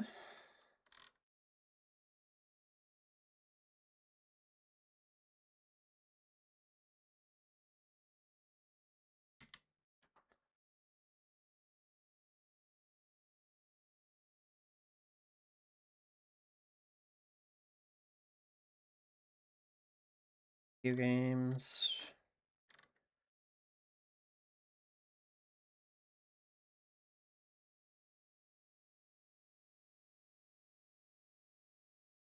Oh, there it is. Okay, Wasteland 3. Originally banned because of drug use due to incentives and rewards. Sludge Life. Russia Bleeds.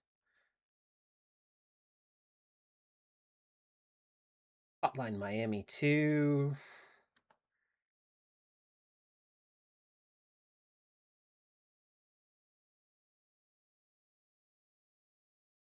Or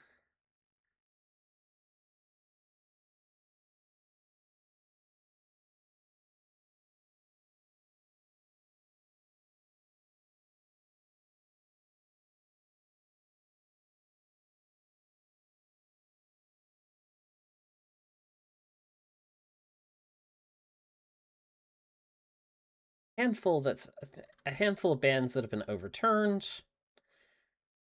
Yeah, Disco Elysium, originally banned because of drug use related to incentives and rewards, later giving an R18 rating after the classification board agreed that player performance showed negative impacts from depictions of drug use. Yeah, the incentivized drug use is like the main thing that they complain about. It's because of the interactive nature, I think they argue. But you can see a lot of the same stuff on, like, you can see a lot of the same stuff in a movie more explicitly, and but yeah, the R18 rating being fairly recent definitely definitely changes things. What was the thing I was gonna look up? We were talking because we're talking about censorship, right? Um, Horses. Where's the trailer for it?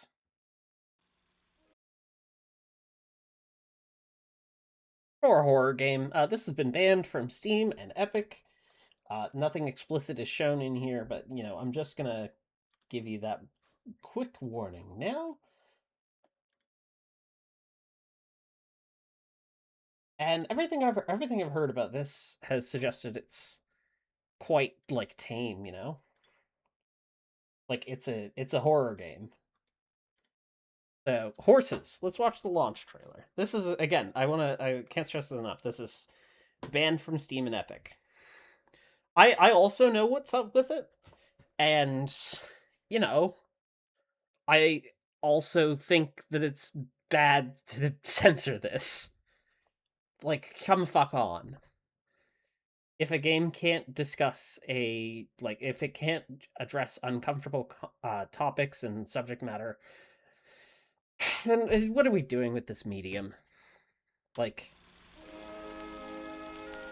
it's deliberately uncomfortable, and the scene that was complained about was not sexual in nature.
Yeah, the banned from Steam badge. But yeah, from like folks who made Mediterranean Inferno, Saturnalia, Milky Way Prince, Wheels of Aurelia, Mirror Moon, Photonica, like generally a respected studio doing something that is uncomfortable and you know, it's confronting. It's extremely confronting. Um it shouldn't be banned. I should also note. Let's note the content warnings on that. Horses.wtf. Horses, the horror game. Banned from Steam, banned from Epic. Available on GOG, Itch, and on Humble though. Da, da, da, da, da. Oh, they have a FAQ. Okay, we'll look into that shortly as well. Content warning: this game contains scenes of physical violence, psychological abuse, gory imagery, including mutilation and blood, depictions of slavery, physical and psychological torture, domestic abuse, sexual assault, suicide, and misogyny. The inclusion of these elements is intended to depict and characterize a fictional world and its inhabitants. The presence of these elements is not an endorsement of them, nor do they reflect the beliefs or values of the creators. Some scenes also feature unsettling sounds such as chewing and swallowing, which may be disturbing to players with sound sensitivities or related phobias. Um, Character dialogue includes references to psychological trauma that may be upsetting, especially for those who may have had similar experiences in their pasts. Player discretion is advised. It's less like a modern Postal. Like, Postal is.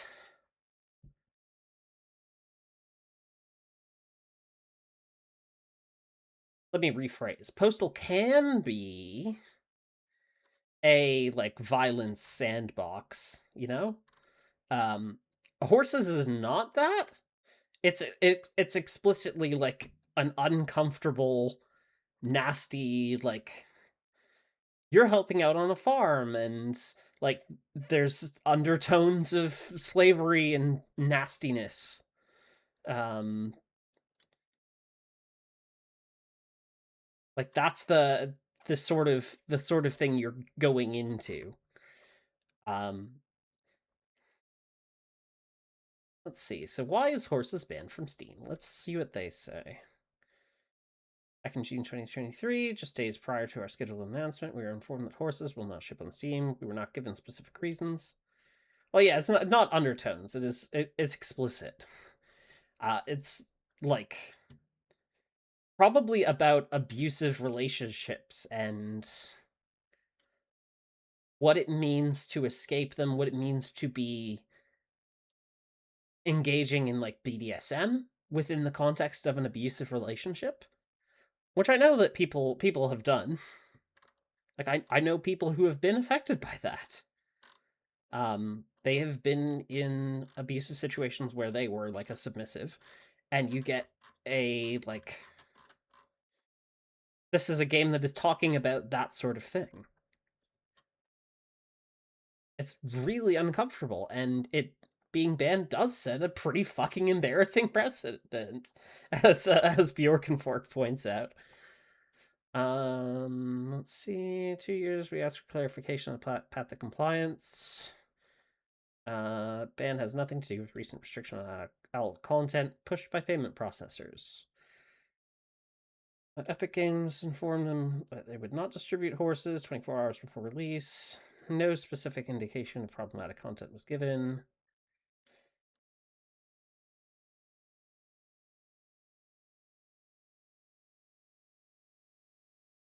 Postal, as far like I haven't played it. I have not played it. So I'm not going to comment on that. My understanding is that Postal does not so much have an intentional and effective message. It is, like I said, it has the capacity to be a violent sandbox, and it kind of just lets you do whatever. It's like an immersive sim without any of the guardrails, basically. Um,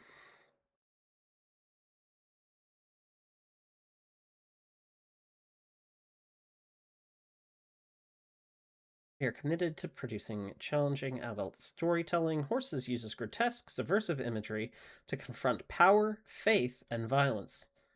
We reject subjective obscenity standards and believe this kind of moralizing censorship evokes a darker past in which vague notions of decency were used to silence artists.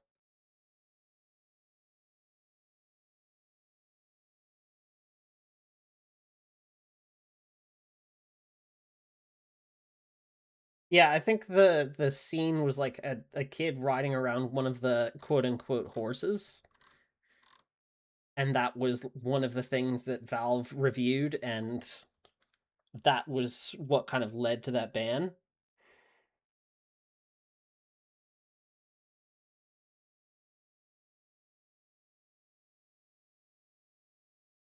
Uh, yeah, here it is. How old are the characters and horses?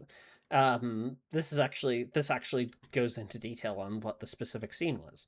All characters in the game are clearly older than 20 years old, as communicated by their appearance and through dialogue and documents that you'll encounter in the game. We think the ban may have been triggered during the initial Steam submission by an incomplete scene on day 6, in which a man and his young daughter visit the farm. The daughter wants to ride one of the horses. In the game, the horses are humans wearing a horse mask. And gets to pick which one. What followed was an interactive dialogue sequence, which the player is leading. By lead is if they were a horse, a naked adult woman with a young girl on her shoulders. The scene is not sexual in any way, but it is possible that the juxtaposition is what triggered the flag. We have because the juxtaposition there is a juxtaposition between like innocence and it's between innocence and abuse. Um, that's the imagery that they're going for.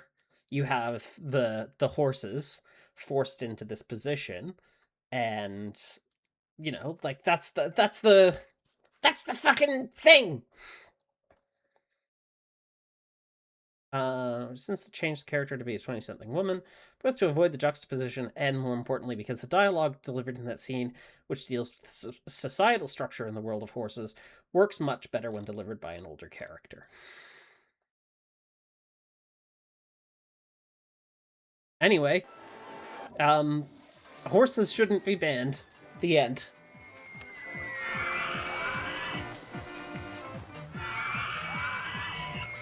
I hope we've all learned something. And learned about horses.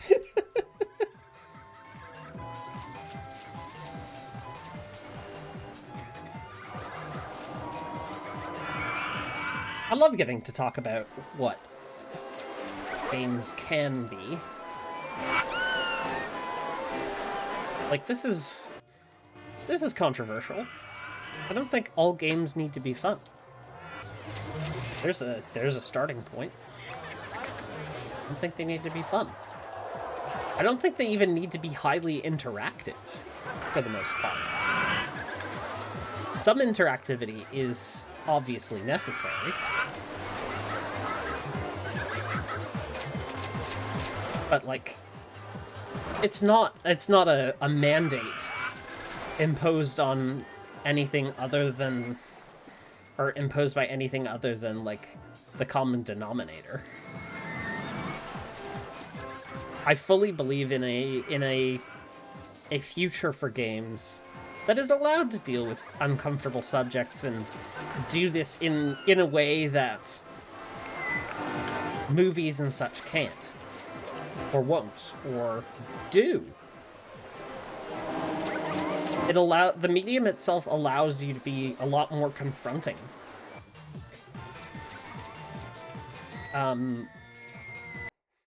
Some really good, yeah, games should be able to make you feel bad. Another good example. Let's have a look at another trailer for another video game. Let's do that.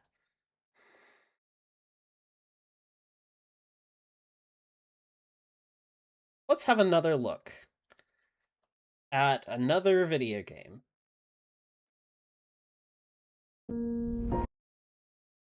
If you heard those piano stings and recognized what video game I'm about to show people, get out more.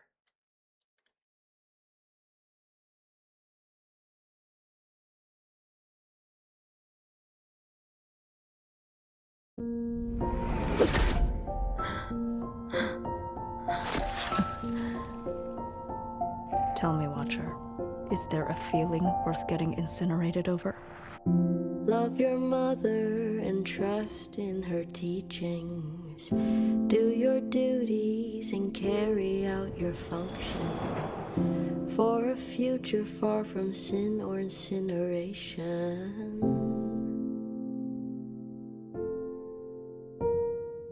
We're all just flowers in a garden of her making. Soon we'll grow beautiful enough to be worth taking. The All-Mother, she shines so bright, but Mother's glow is not as warm as it had seemed to be, and it feels very far from me, and it feels very far from me.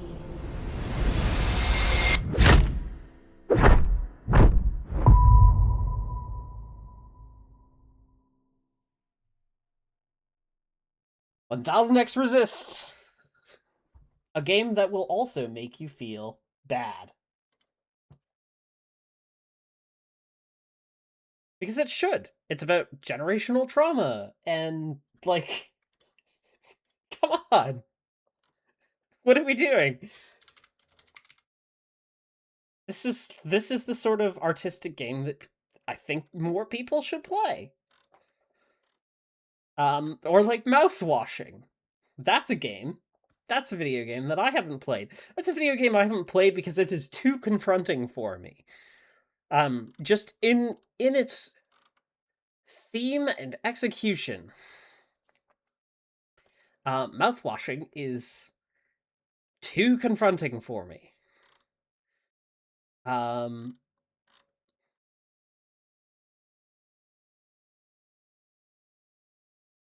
Yeah, like this is the pitch. The 5 crew members of the Tulpar are stranded in the empty reaches of space, shrouded in perpetual sunset. God is not watching. Which is a hell of a pitch. It is a game about sexual assault. It is a game that is harrowing as fuck. You'll be out of... Yeah, like... Ship will run out of power within 6 months, food rations long before that. There's nothing else to do about that. Extreme violence, gore, mutilation, and worse on PSX-style characters. And worse is terrifying.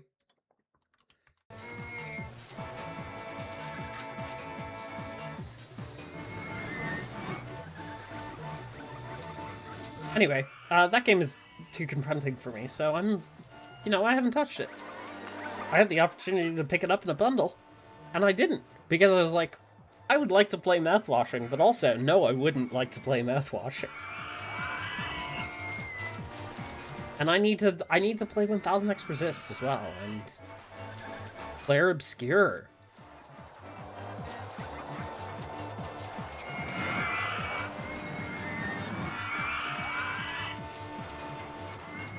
I mentioned at the top of the stream, right? Like, having been in a bit of a funk the last little while.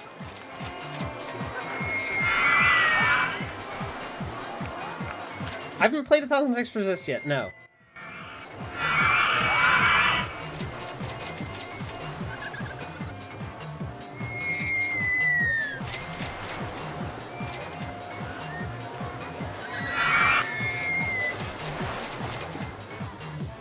You haven't said anything that's major spoilers. Don't worry. I have it. It's in my Steam library. I just haven't played it.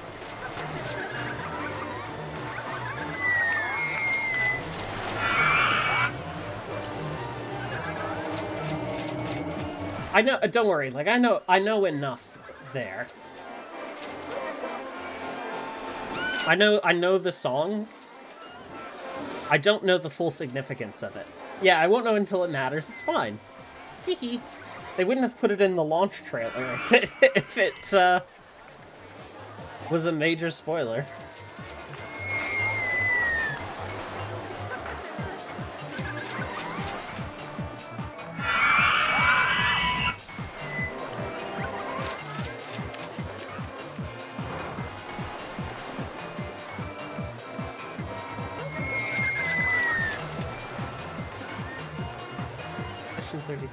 Gen AI and their production assets and removed them when caught.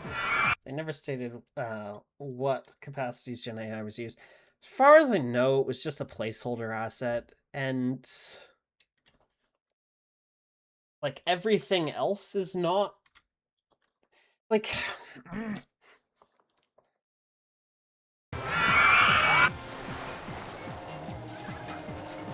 I get it. I get why there's objection to it. And if people don't want to play it because that was used in the production in some capacity, that was fine. If the final assets are all human, then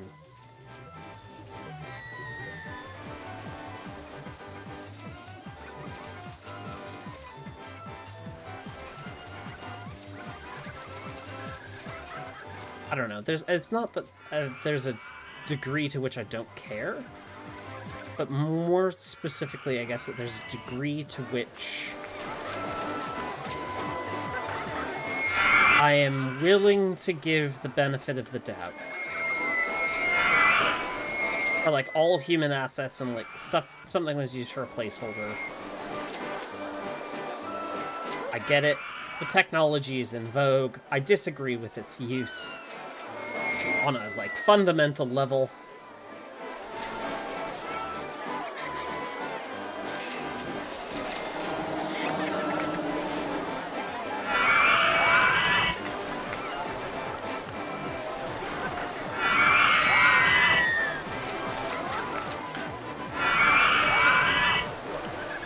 It's genuinely a complex issue. Maybe more so than I would like to admit. But you know, I've drawn my line in the sand when it's making it into final stuff, and that was the intent. Right.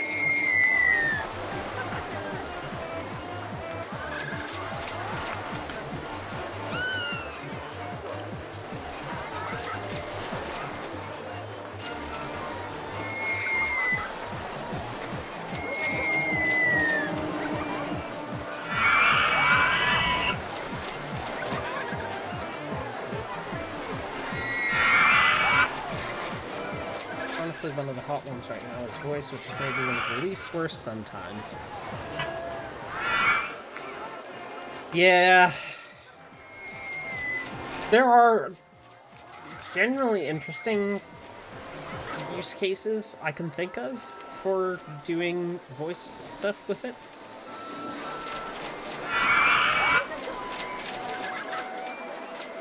Like, of those, right, I think the finals actually does have a genuinely good example of, like, trying to do dynamic commentary, and the model that they used was trained on VAs with their consent for that explicit purpose. You know, it's more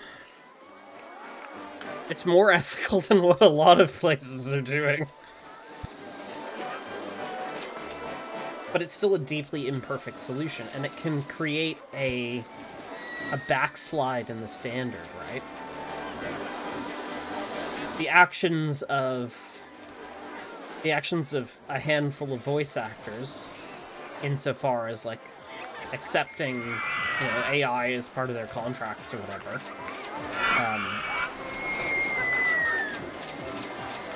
they don't just affect those voice actors.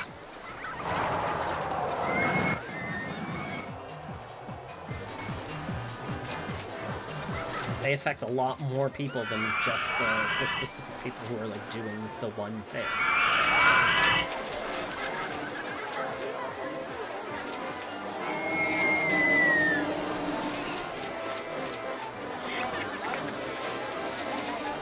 Ooh, look at a sphinx.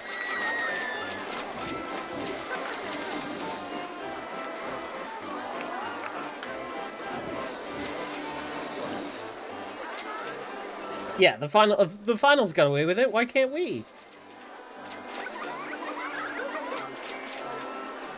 There's, like, again, there's cool and interesting potential use cases there. Being able to do more dynamic commentary and directly respond to player input is a very cool concept.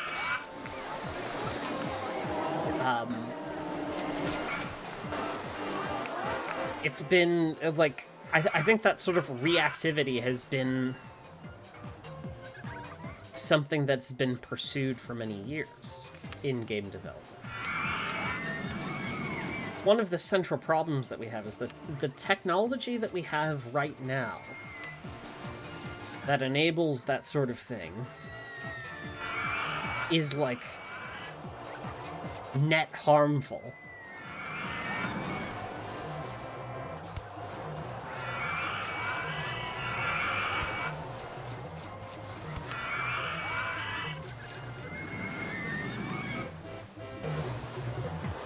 You do not need a base model built on stolen material to do voice generation. There are outfits that, yes, hire VAs, studio rates to do training work, and pay out royalties per word generated.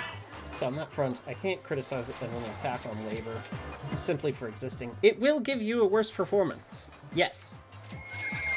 Like, that is the trade-off as well. Like,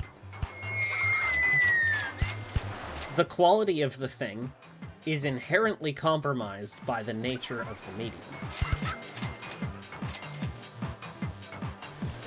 Not by the nature of the medium, but by the nature of its execution.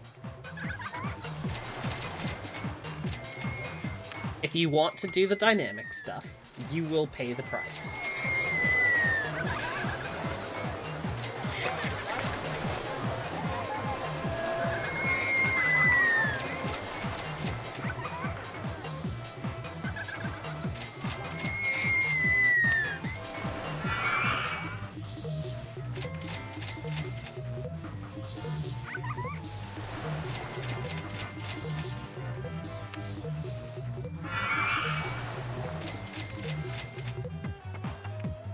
In context, if a huge company is using it to avoid paying the VA simply because they can use this tech to do it worse and cheaper, I have a problem with that. Yes, absolutely.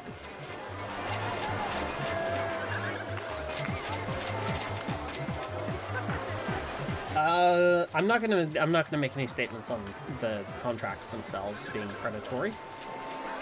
I have not heard that in all cases, like in cases with the finals, for example, that was explicit, purpose-built, etc.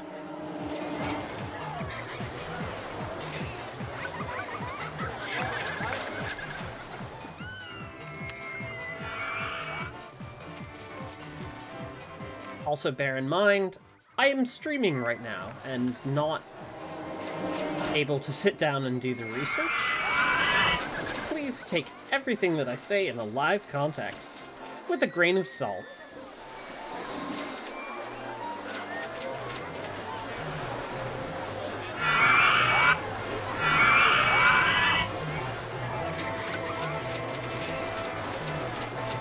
Research stream.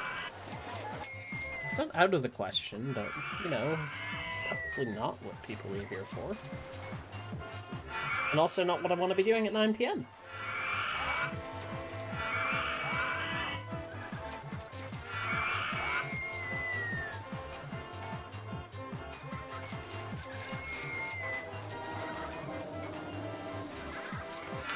Every time I hear a slight variation in the tone of the merry-go-round, I'm like, oh fuck, it's breaking down.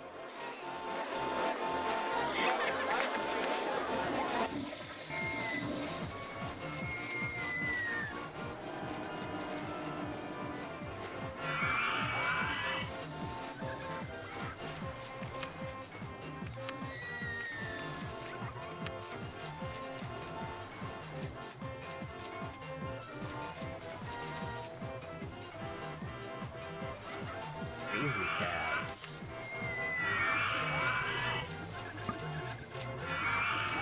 Too high for supports.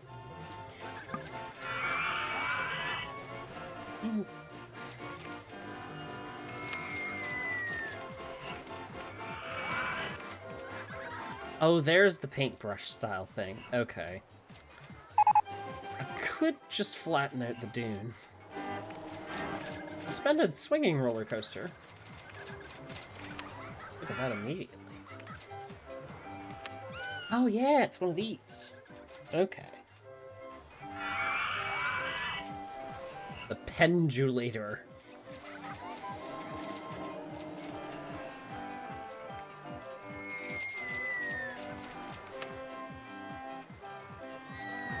I can build this quite high up, too.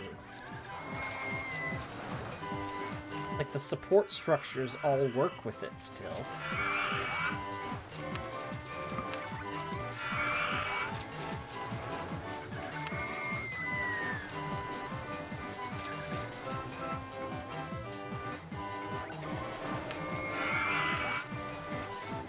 Extra height for launching riders! No! Not again. Egrets, this is the 5th time you've shown launching the riders to class.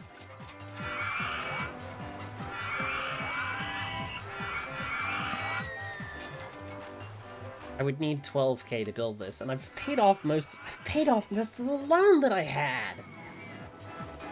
I'm gonna shoot from a high ground position. You're not wrong. Should you be saying it?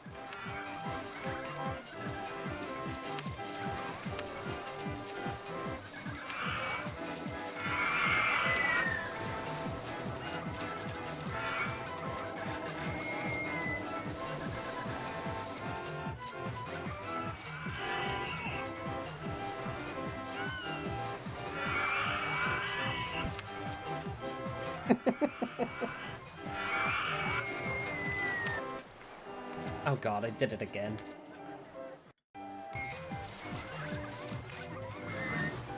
But yeah, glad that we had that little AI discussion.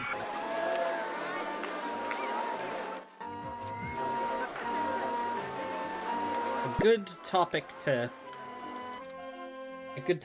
discuss. No, actually, I should build this from...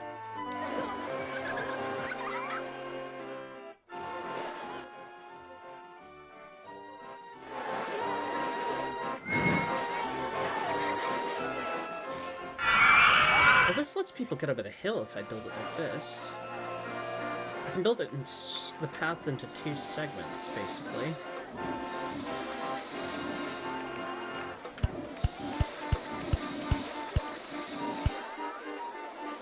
This is a lot of stairs, but...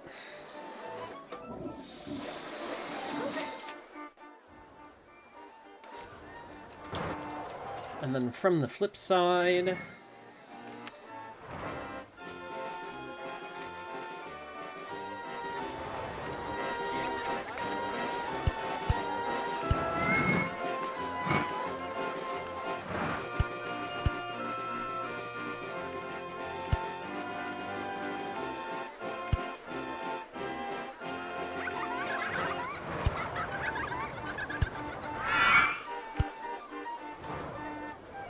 There we go.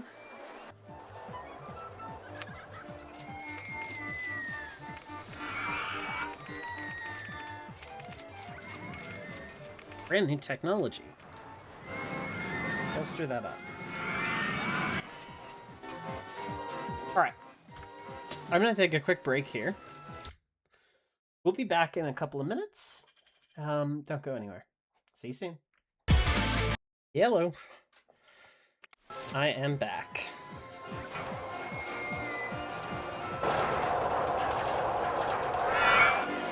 Okay, so we've got this new pathway built. We've got the pendulator running. Nobody wants to board the pendulator.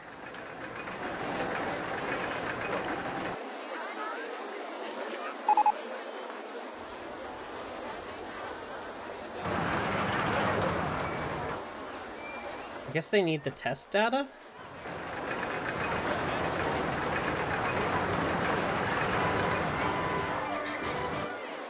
Oh wait, we got one person in the queue. Okay.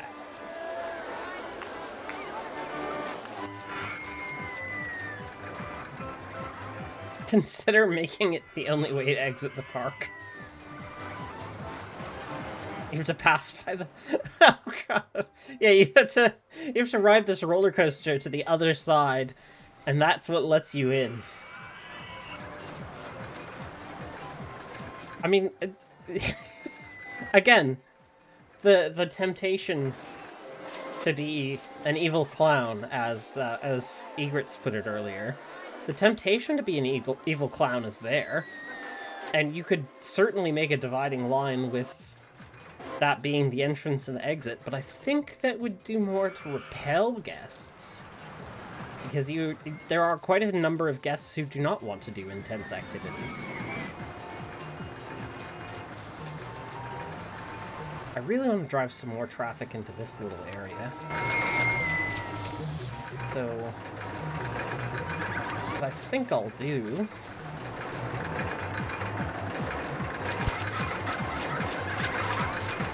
is build a couple little bits of, I'll build a little bit of commercial infrastructure.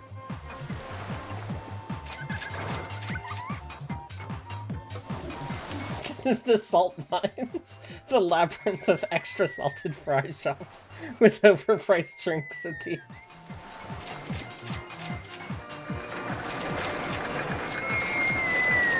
After all the evil clowns in fantasy sad Italy, who've become the thing you hate most. It's fantasy sad France. Excuse you.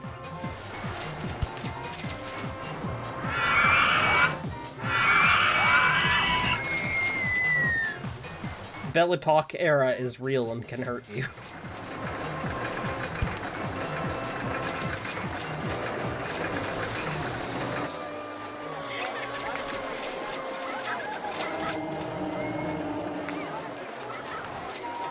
Alright, what's the financial situation?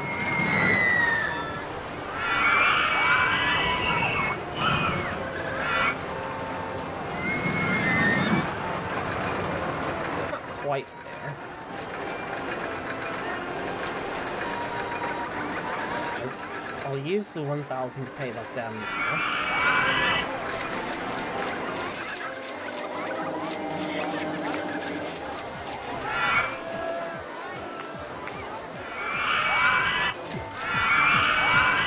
Probably drive a little bit more traffic to Suzuka Circuit with the two-week campaign. Like, it's not much, but it would be enough to drive there.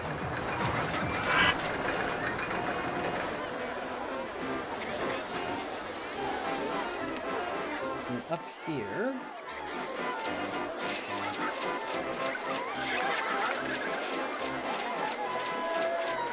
Practical items.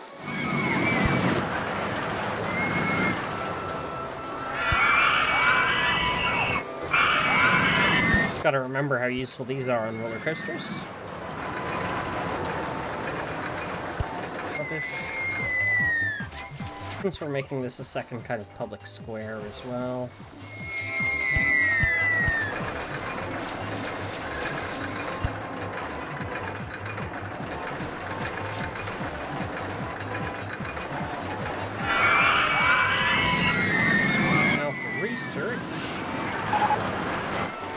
Accelerate that and invest in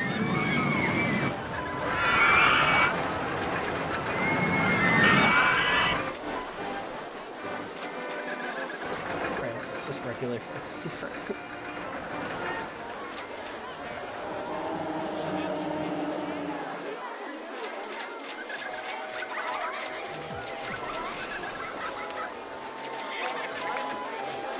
The Suzuka Circuit is a really good value. I'm running out of cash! Oh no!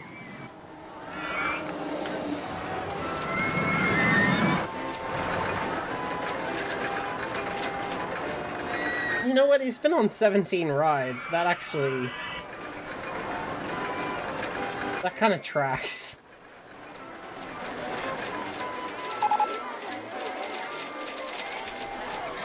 The game got way too real.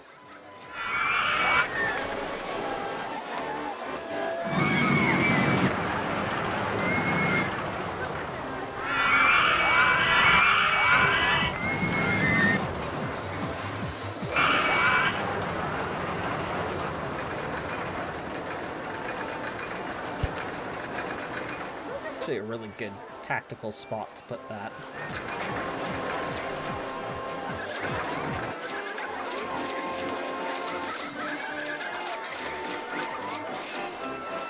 And then I got new scenery? Mine theming. Wooden block, roof, walls, wooden sign.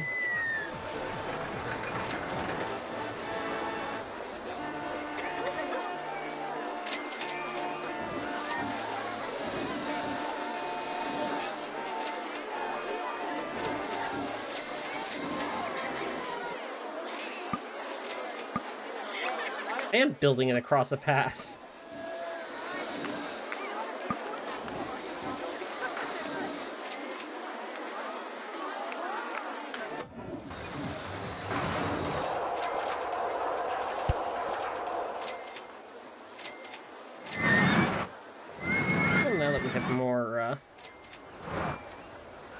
more theming objects.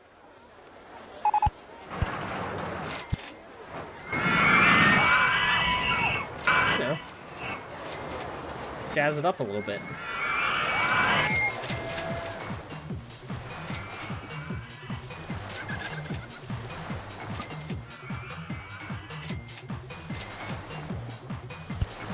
Now you too can let little Timmy fall down the well.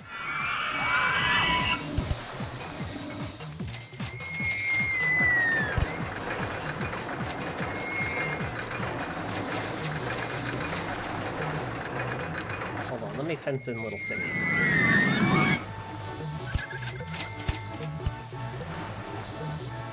Just in case.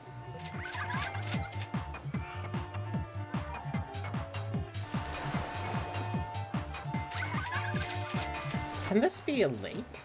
Can I make that a little lake?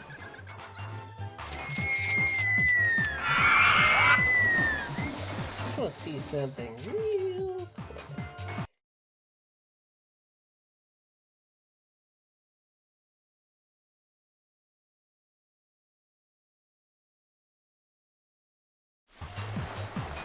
Alright, just tap that for a moment. Oh, that's what that does. Okay. Oh, right. I already knew that.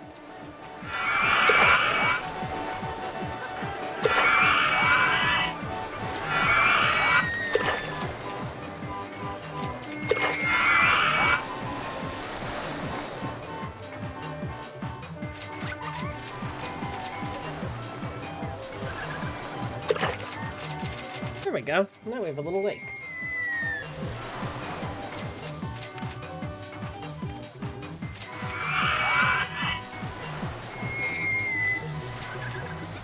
Actually does do something for the, like, theming. Maybe I make that into a, like, an oasis kind of theme.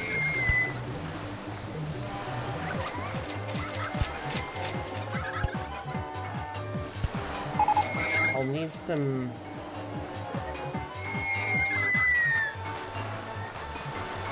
need some, like, bushes and...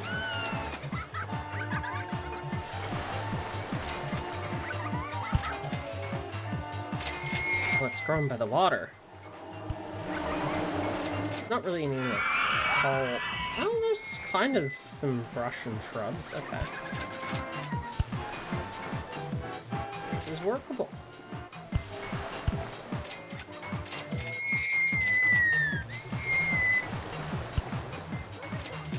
Pop a cactus there, too.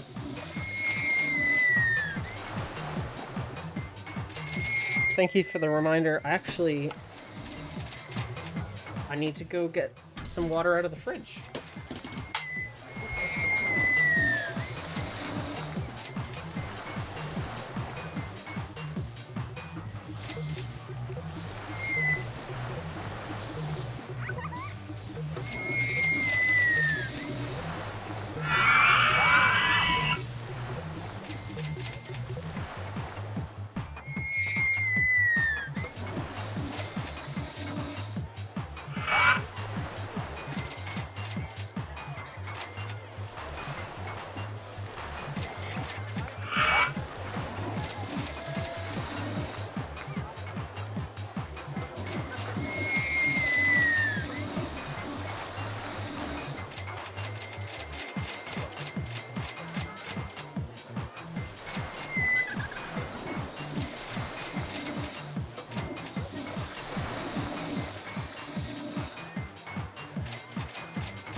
Water obtained.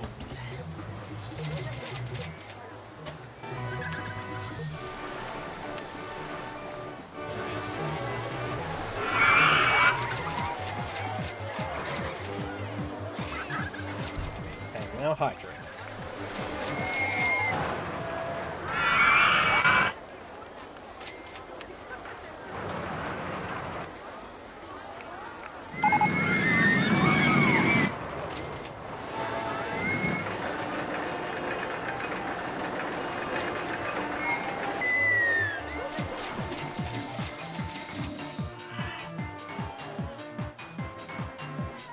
Stretch 2! Okay.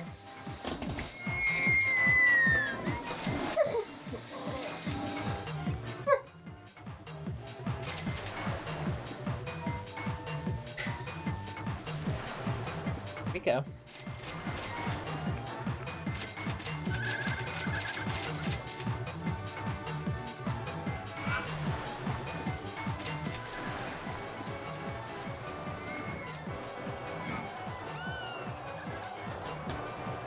Still really wish I was able to do a grandstand. It would have been fun to build.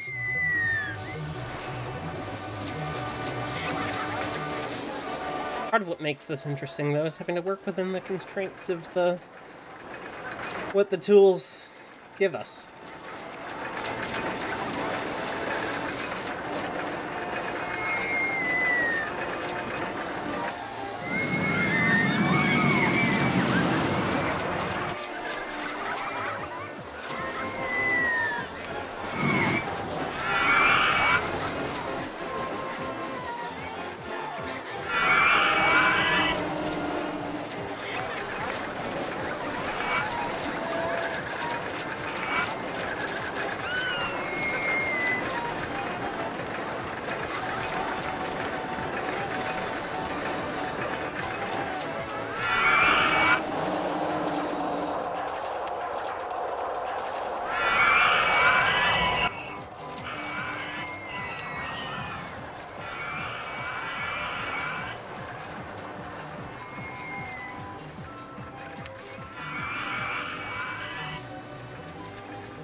Really making back a healthy return on the investments here.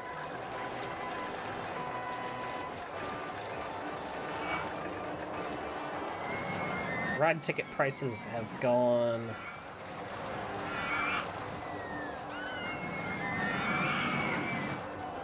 consistently gone up. I mean, throughout most of year one, we were constantly building stuff. You know, a little bit of financial overview. We bleed for the first few months and then start becoming profitable until we build a new ride.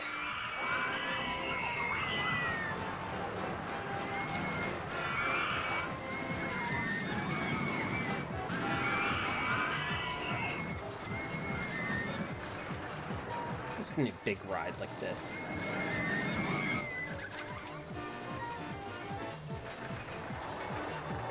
We do have the slide now.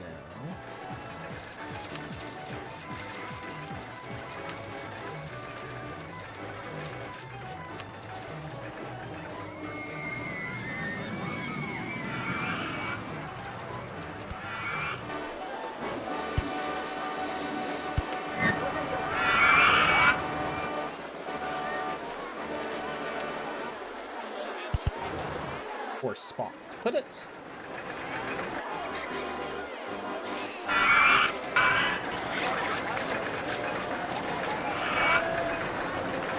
I'm open to chat suggestions on names for things as well.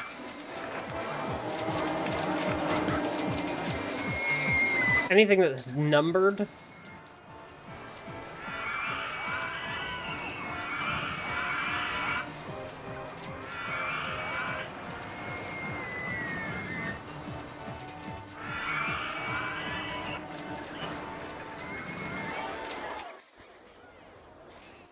Seems like I could maybe do something with it. Oh, the splash mine is broken down.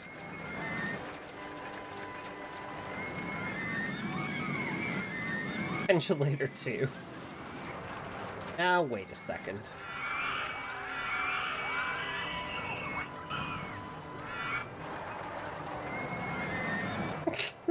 No! Not the infinity pendulators.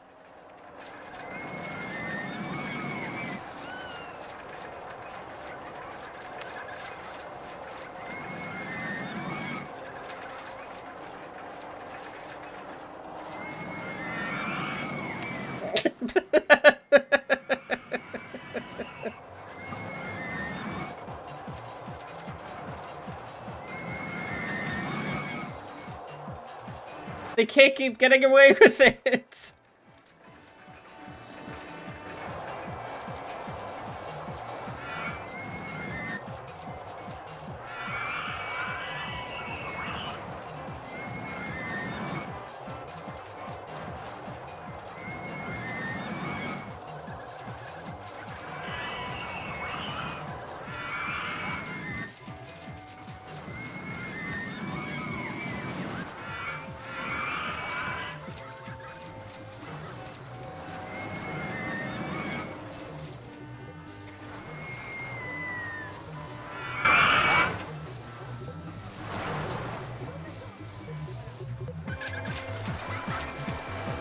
Got the cool oasis going.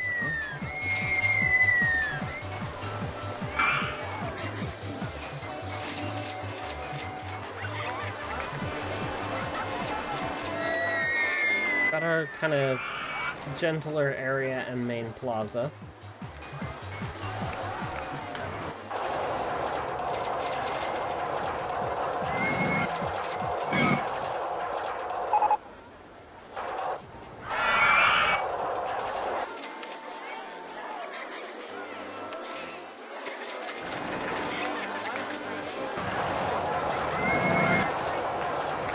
Ferris wheel overlooking all of the areas here, actually.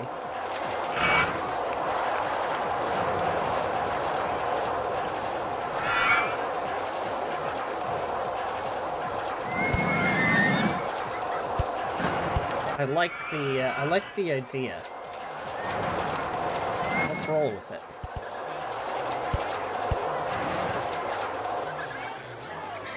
Doesn't need to be a tremendously long run.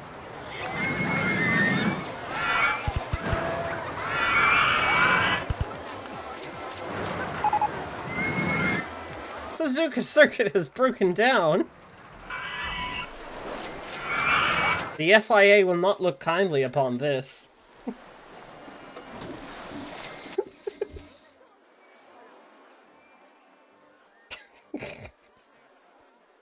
The FIA will remember that.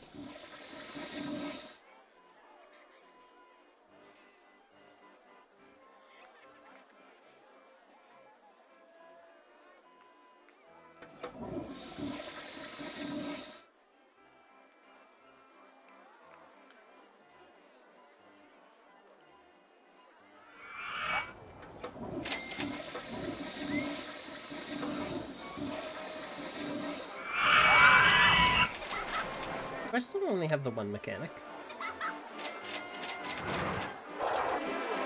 Hey, what's the inspection threshold?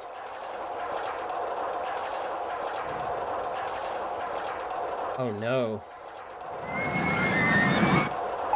Every 7 minutes and 27 since last inspection.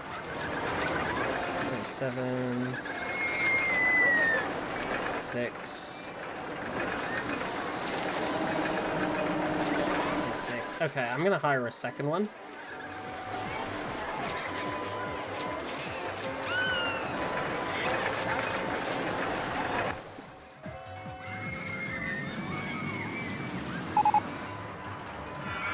Guests are complaining about the disgusting state of paths.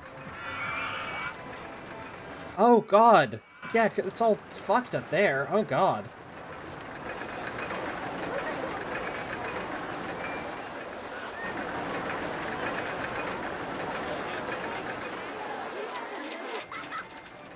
Set up the handyman patrol.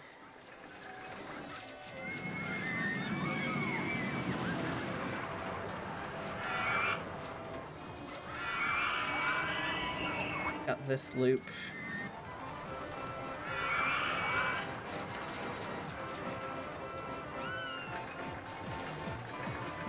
Making sure that I have handymen dedicated to an area definitely helps. You have, like, a couple of guys who can roam around, but...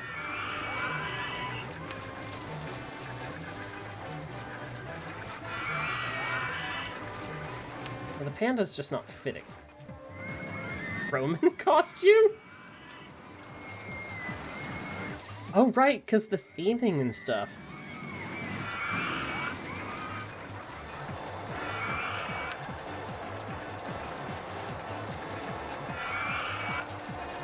Even the elephant is kind of...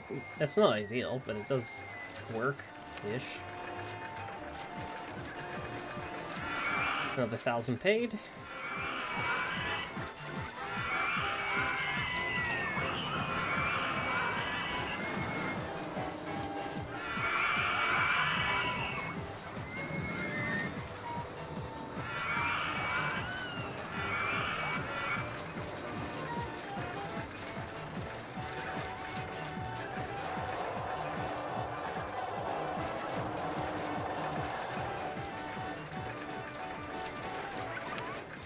Boys in R&D coming up with.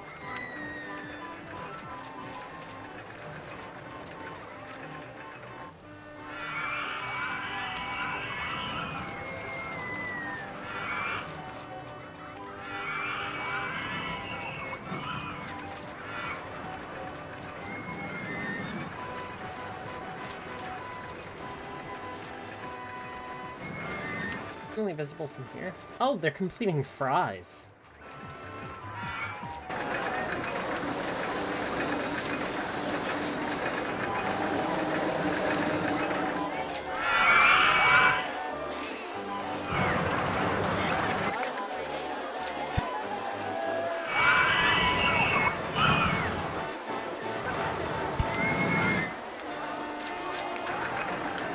Over.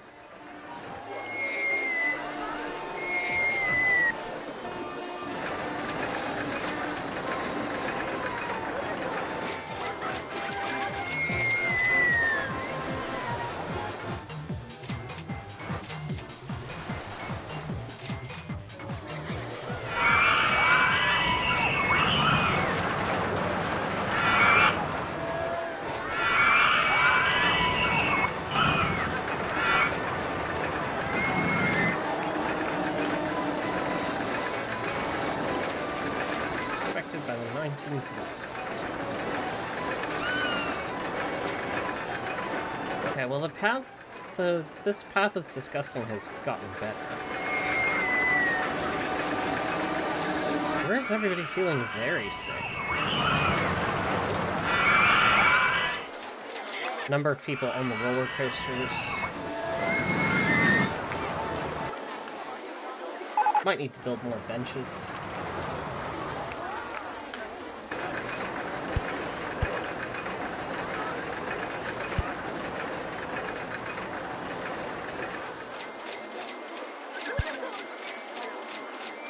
Seems like the intensity is doing quite a bit to them.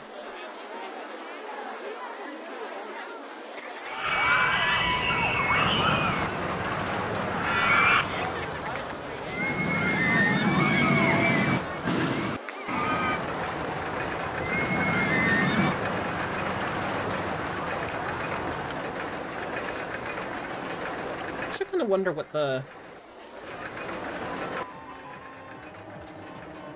principles of this sort of track design are.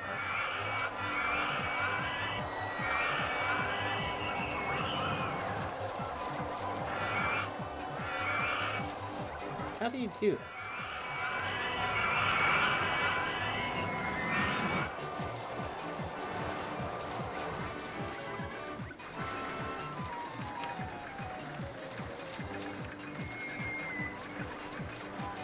Like when it comes to race courses, I understand some of the technical design philosophy there.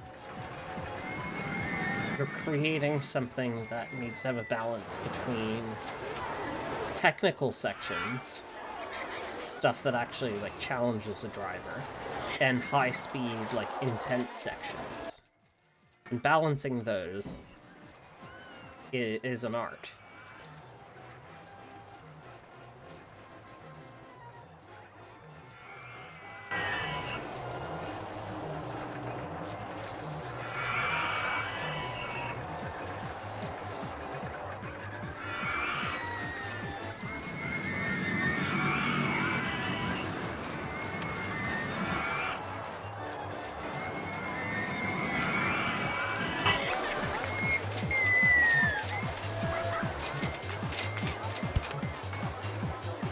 Place to get chips in town.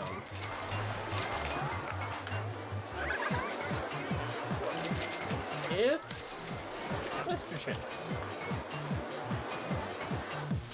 That's his name.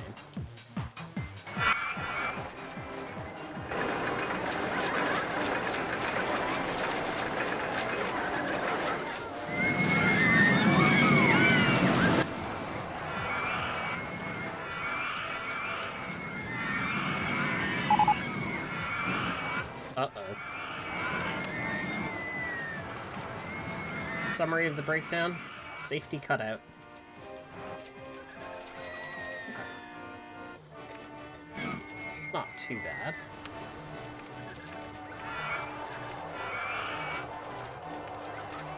Hey, oh, the reliability's gone up a bit. That's nice.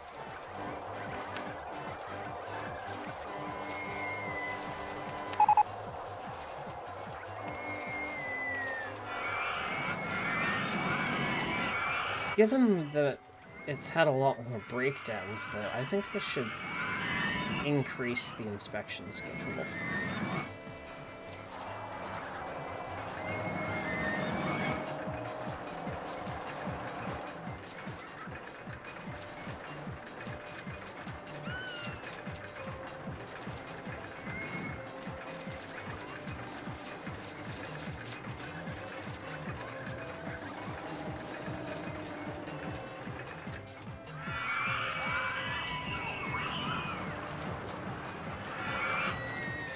So far, so good.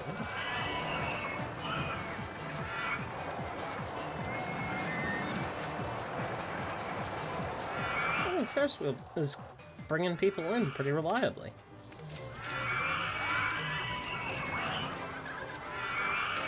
What's next? Go-karts! I don't want to replace Suzuka. I do want to start planning for, I think, this area here. We'll build a little go-kart track.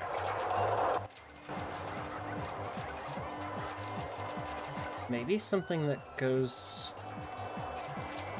all the way around the outside of the Dynamite Blaster?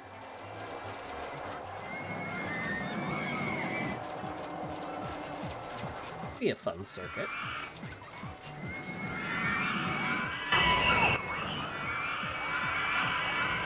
I forget what my turn tool set is for go-karts. It might be kind of...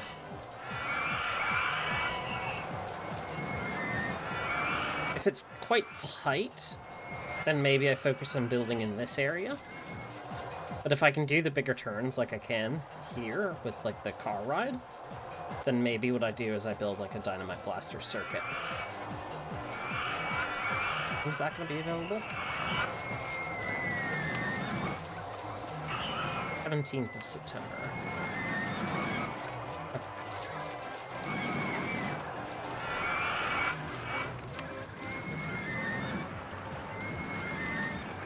I'm just gonna prepay another 1,000, but if we're about to have the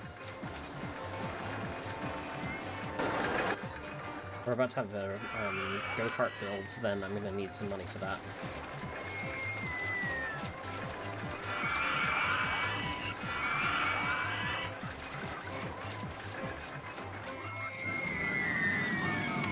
Guess thoughts. I feel sick. Oh god, they're everywhere.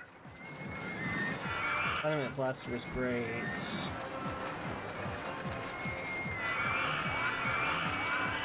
This wheel is good value.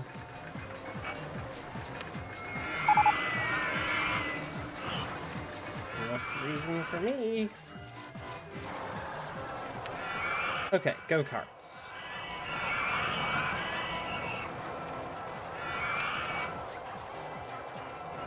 Oh, that's cute.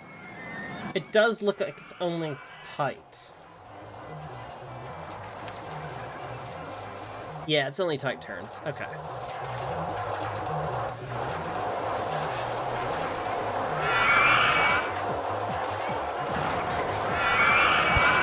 And each platform section can accommodate 4 cars by the looks.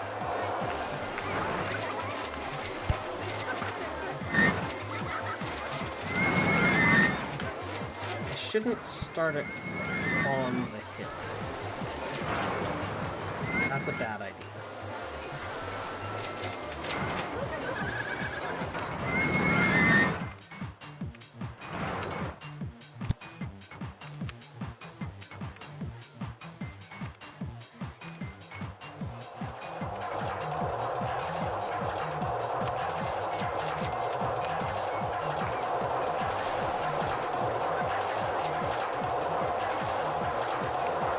I think what I need to do instead... Starting it there actually kind of works.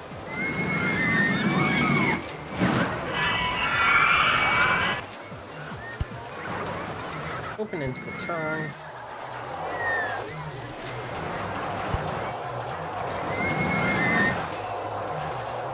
Start finish.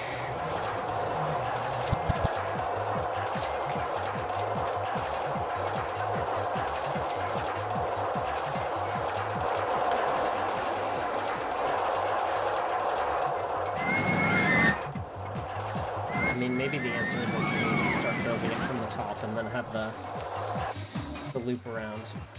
Okay. Custom design.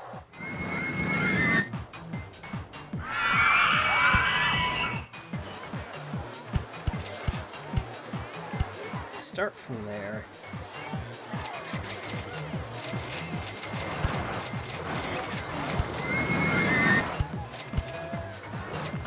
And they're off.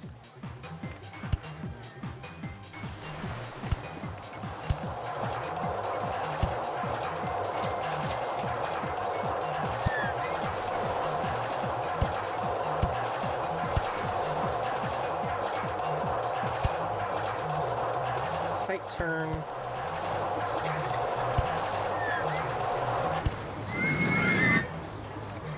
Into it, drop it down.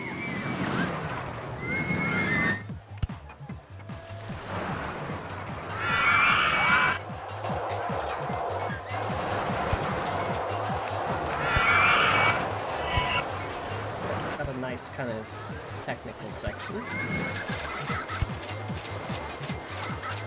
And into the S's.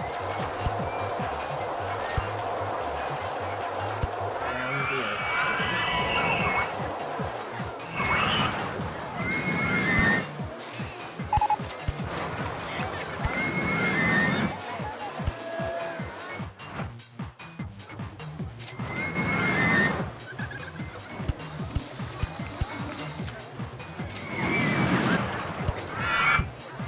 Straight away into the climb. Part 1.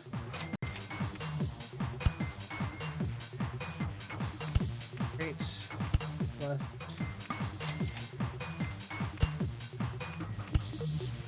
Straight.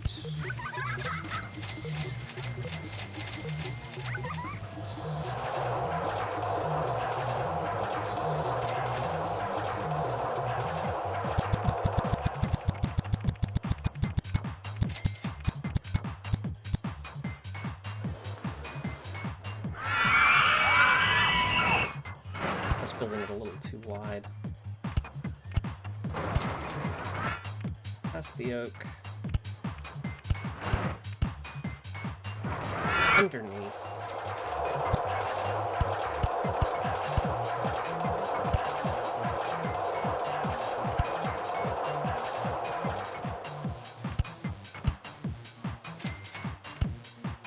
Lower levels. Through the S's. Up 1.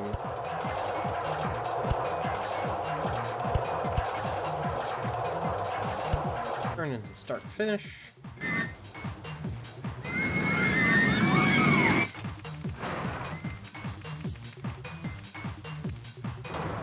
I'm gonna go with the S's around section.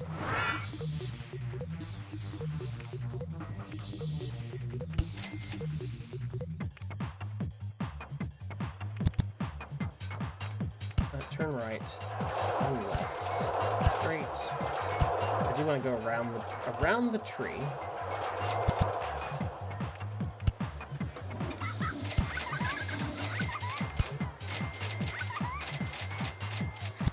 Right.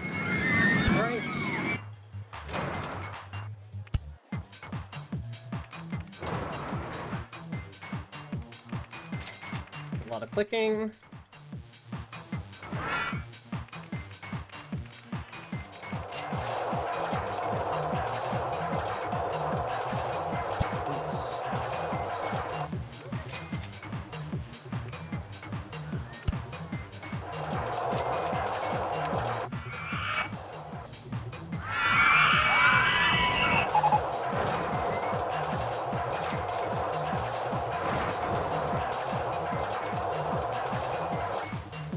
Overly complicated. Makes use of the space. I'm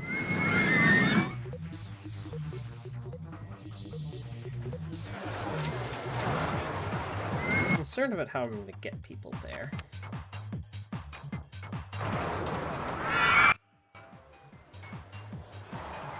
I need to make a section out this way.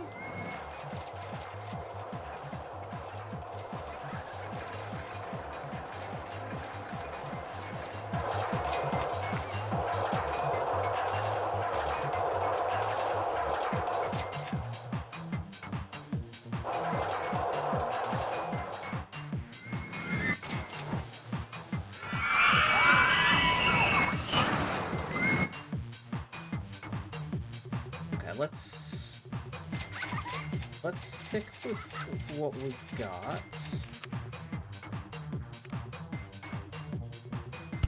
Improvise around the rest. Oh, and there's no test state.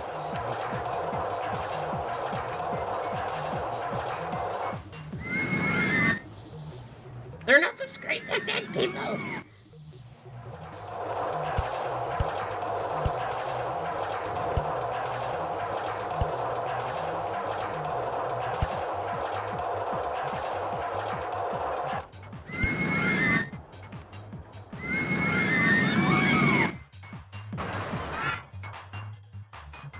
Actually, you know what? I about this all wrong.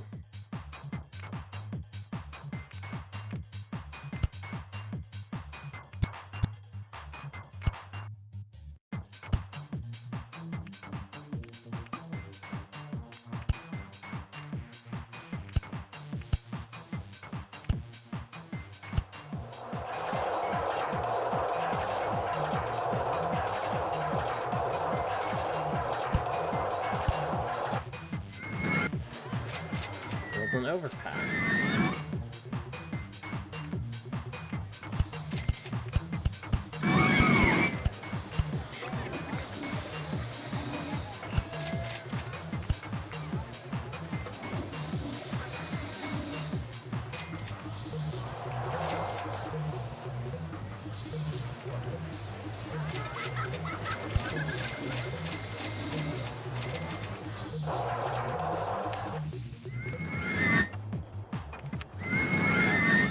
This still, but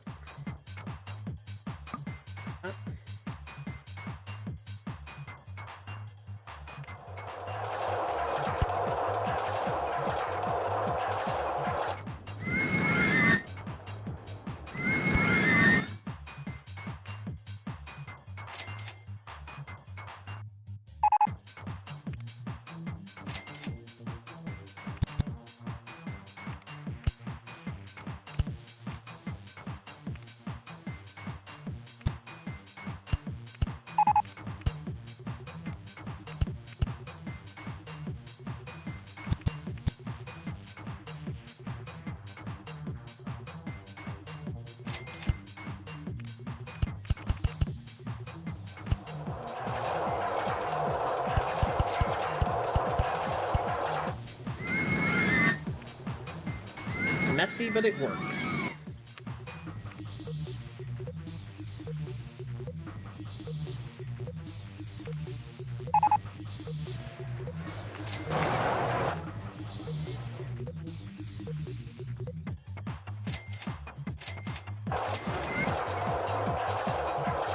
Really messy.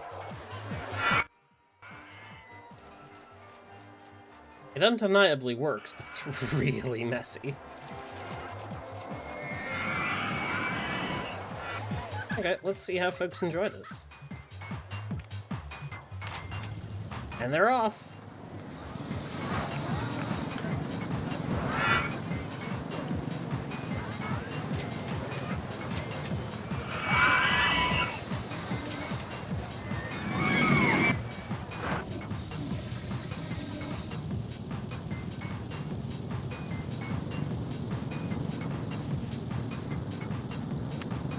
Say, that seems like it was a quite short ride. No, 3 laps. You've got some time to make it up.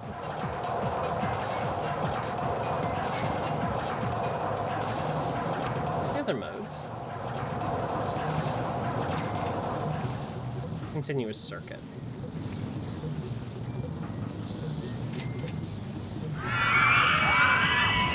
Oh right, so you could have folks getting like interchanging. Or racing.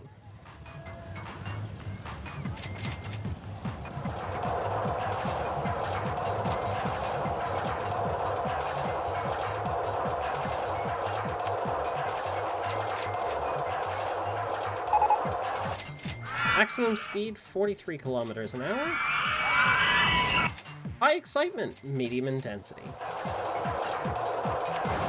For reference, how does the layout... The Castle Carts layout works about the same.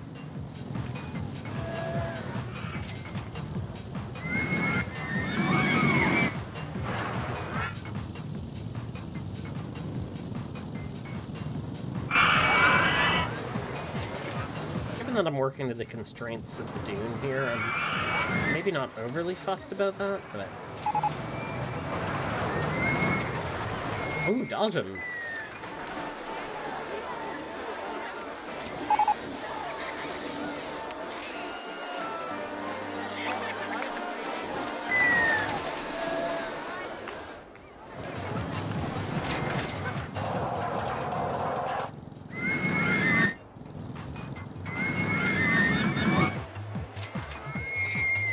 Section has ended up quite car-themed.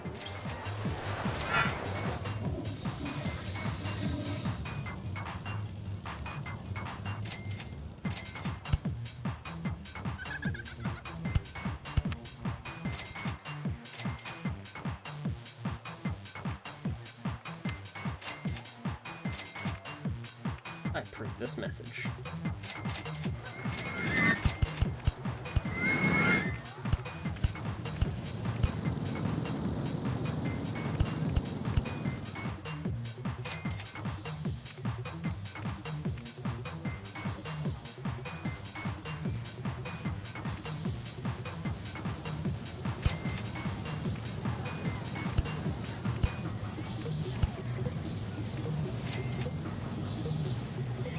Breaking news, notorious car girl makes parked car themed.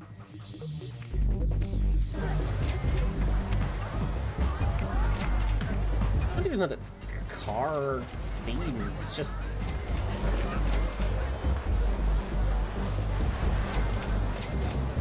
I've ended up with many car.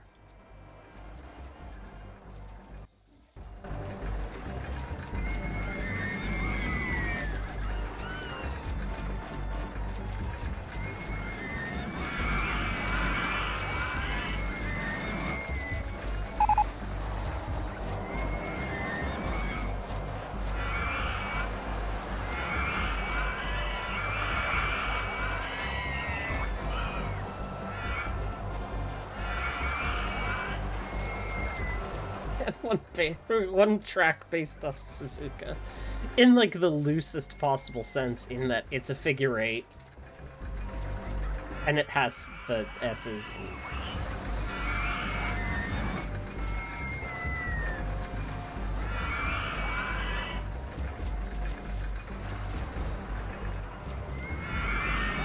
And look, you can see the concertina effect happening in real time.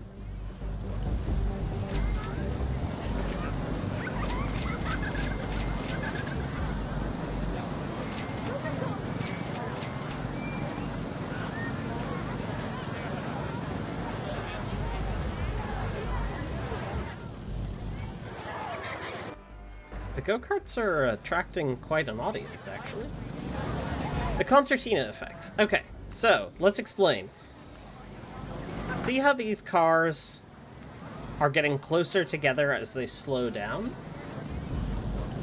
When they're doing that, the gap between them in terms of time is not actually, like, increasing or decreasing in a major way. This is what's called the concertina effect. It's an accordion, basically. As you go faster, in a particular section of a track, you have, let's say you have a half a second gap between you and the car between you you're traveling at an identical speed. You come into the corner and you'll still have that same time gap, but you are physically closer.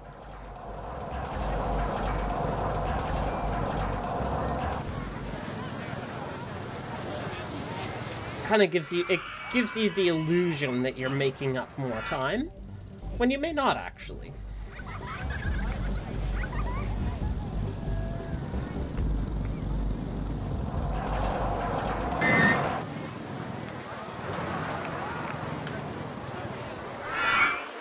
I guess we're still complaining about the situation. I can invest in another handyman.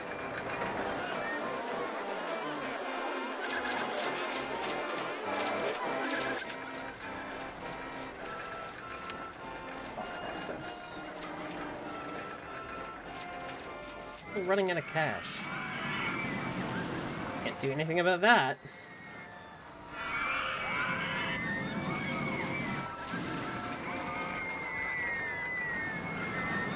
Park value, 134,000. Wow.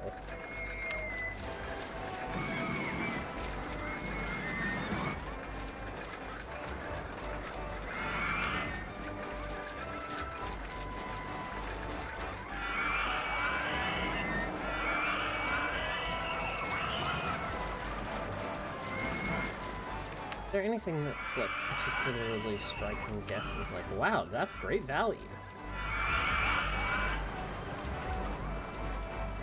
I've been queuing for ages. Dodgems is really good value.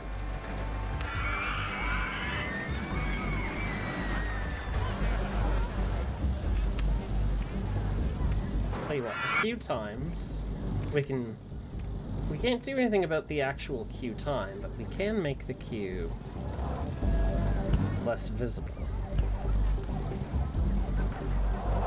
Give people a means to watch the races. And the TVs will keep them entertained and distracted.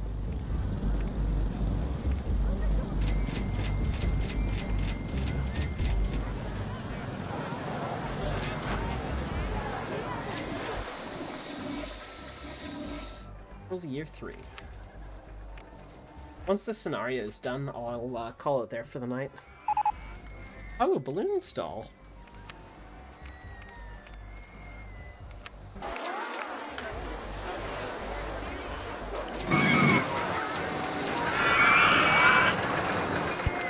I'll pop that in main square. Because I know you fuckers are going to be racing them into the air.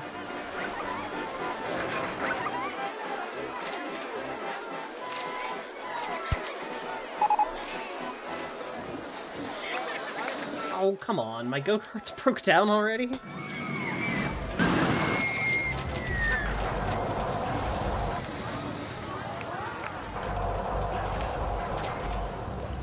Vehicle malfunction.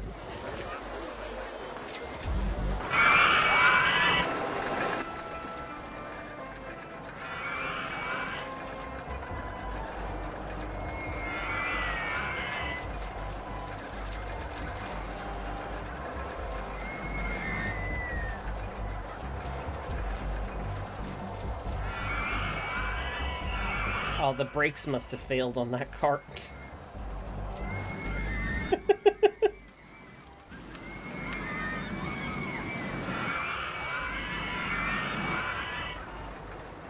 They're gonna keep going.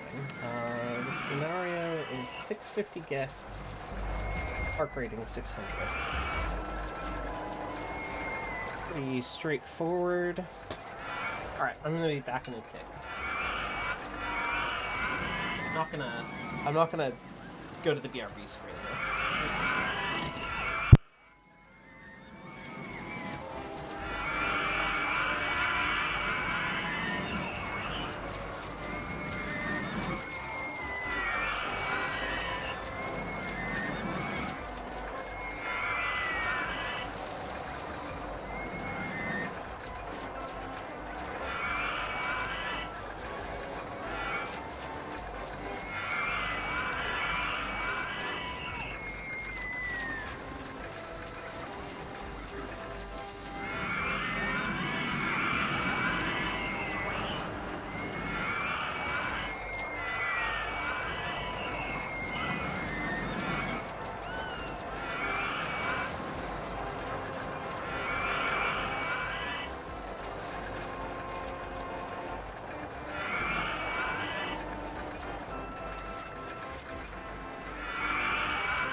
Well, I wasn't expecting anything to come back and see... Oh yeah, you've got $3,000.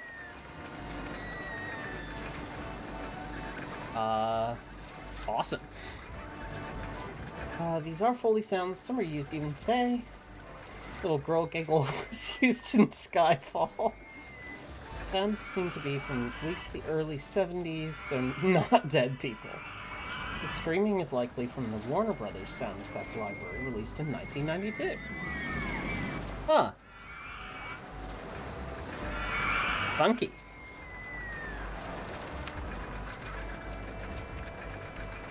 Where's the message history? I heard some while I was away.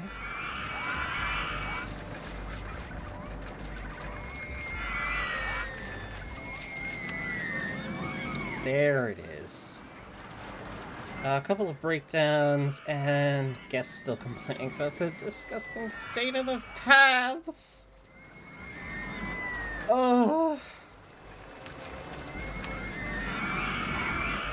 I have so many handymen.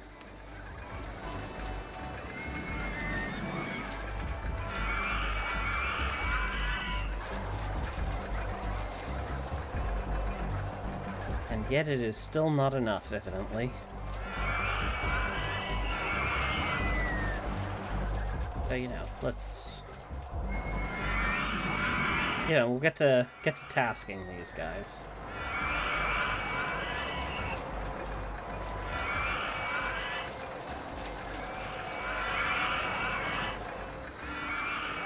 Those...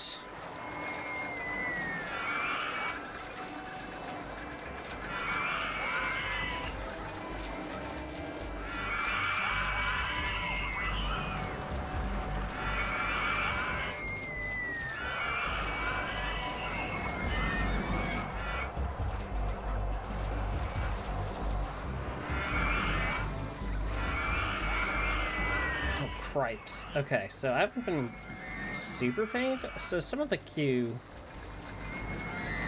has picked up.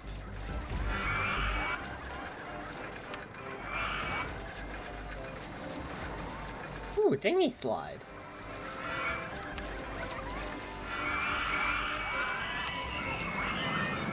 Finally, action park.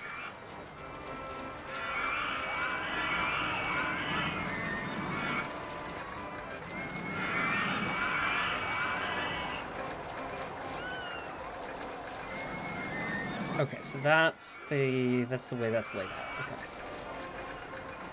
That's how it's laid out. Oh, that actually connects perfectly up to it. And I would only need to take out... I'm going to take out 3,000 just to be safe. Take out a little bit more loan.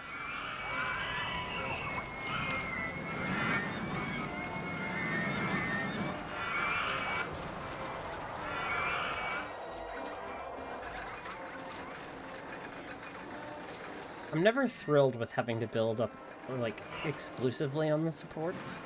I feel like generally stuff should be supported by the ground where I can do. Just because it feels like kind of a cop-out.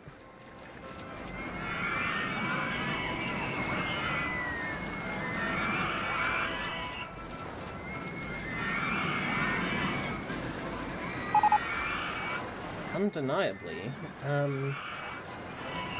it's working, but, you know.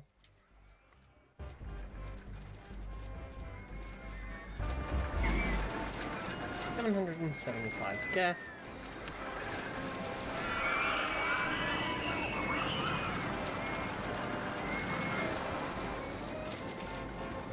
Profit is coming from ride tickets.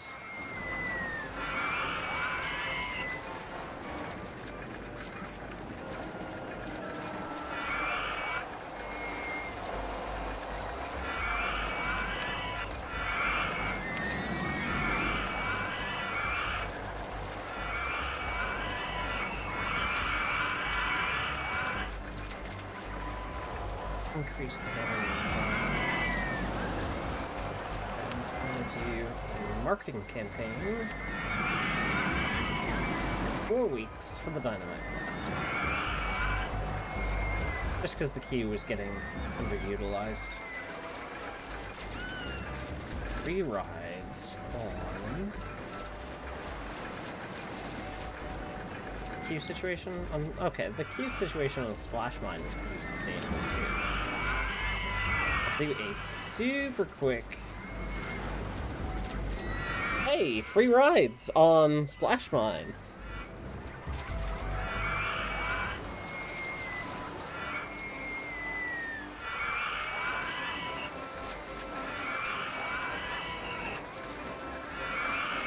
That's had the effect that I wanted. It's pulling people to Dynamite Blaster. Which also means people are being pulled towards Demon Drop.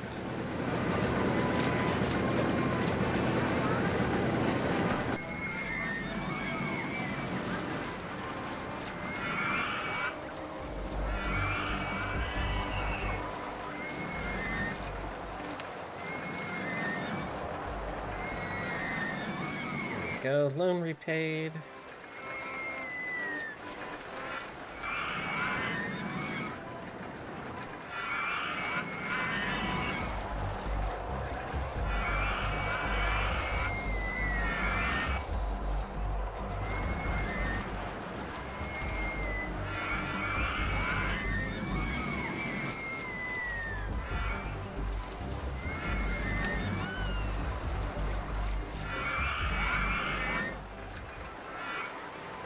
I'm trying to think of what else I can do with this park at this point.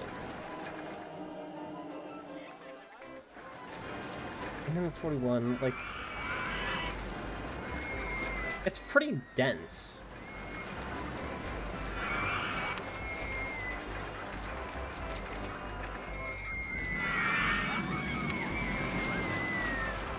What's the guest situation? Paying that much for a park bear. Probably smart. How much did I put it to? A 10.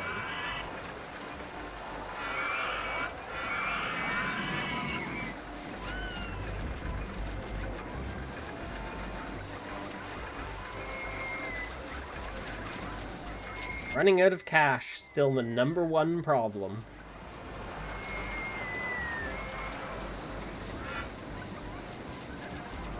We really do be living in a society.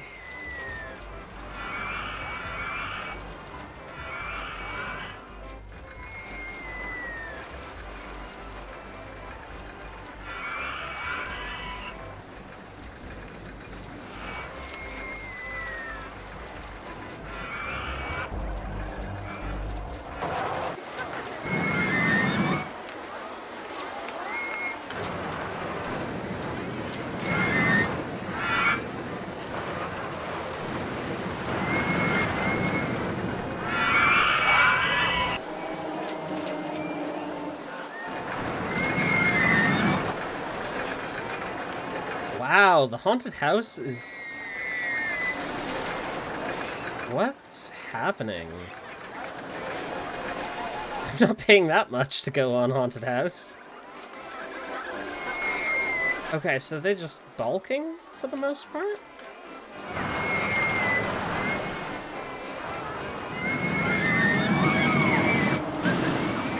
I mean, maybe it's just time I retire the haunted house.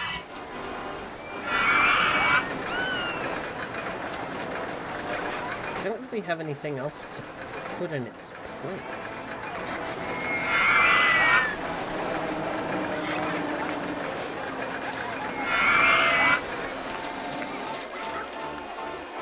I guess we'll just cut it down.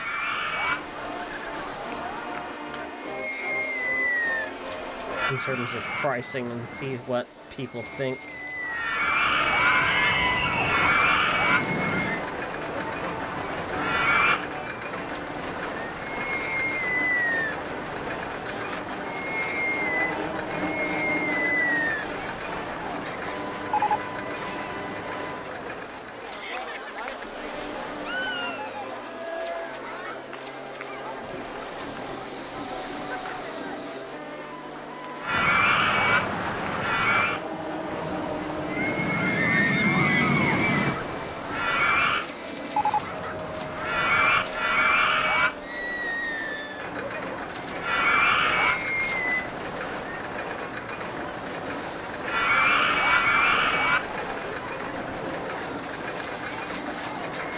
Okay, so there's people on it now, at least.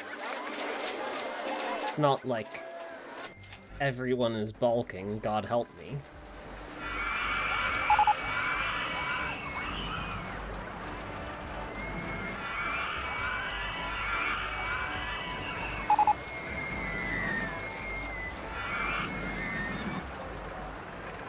Pretty sure something broke down. Demon Drop broke down. Ah, the lift has stopped working. And cotton candy is now available.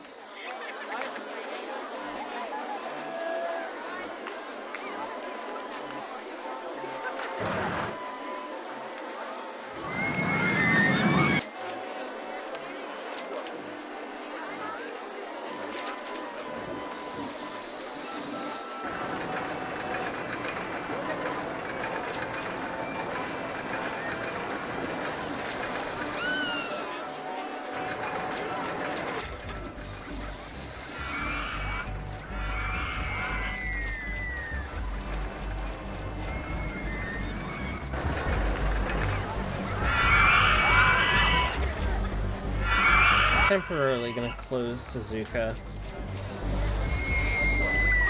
in order to facilitate people better.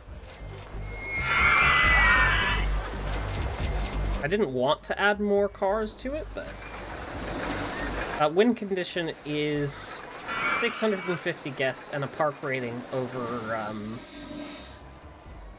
600 by end of October year 3. So like, we're running out the clock.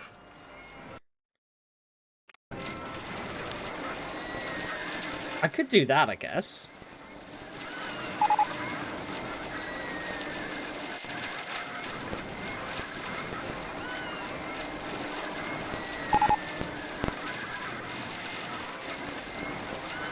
There's so many sound effects that it fucks up the audio.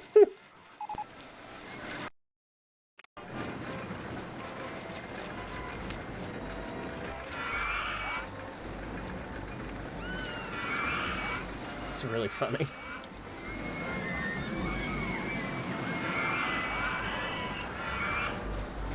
Yeah, I'm almost there, and I'm gonna end this stream when I'm done with this campaign. Like, the pretty good thing about this is, right, like,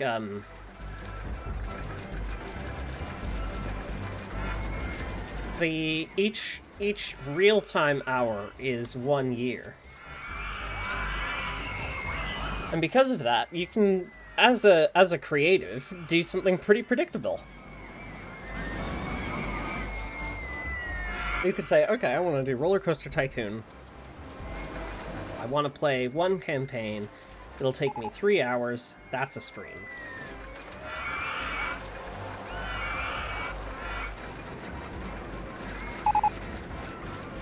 Top spin.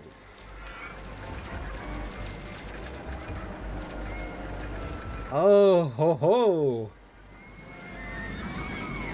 One of those. Okay, I think now I can... The haunted house is making a profit again, but I think it's time to... retire it. The haunted house has been retired.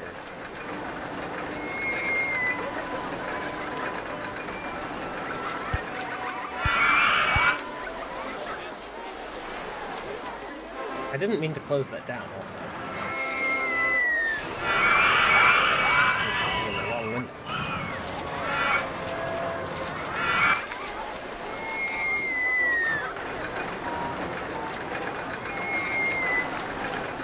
Same amount of space, now has a more thrilling ride, which is something that people were complaining about.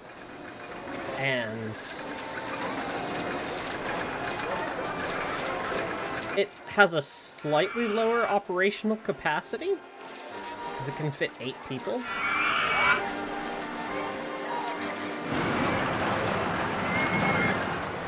Let's see how it balances out.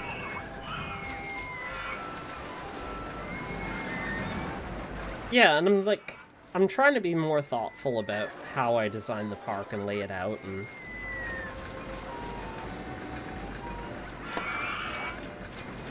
create a space that is interesting. I'm gonna need to get better at ride design, though. Like, these were the 2 rides that I designed, and you can tell.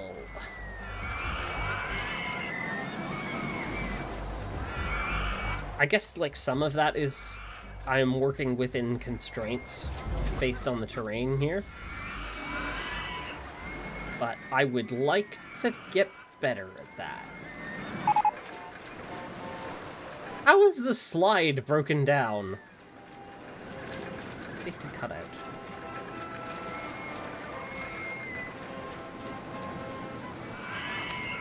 Since I increased the inspection threshold... Oh, wow. Yeah, the reliability on that's gone way up. I think I'm going to need to actually increase it to every 10 minutes. Like, the thing is old. It's old, and this style of ride is just prone to breakdown, I think.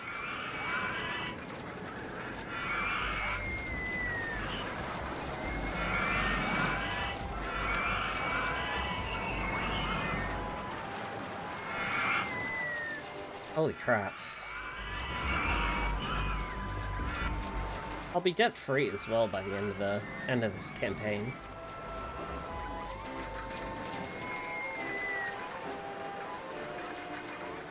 Yeah, it's been good to do something very different from my usual.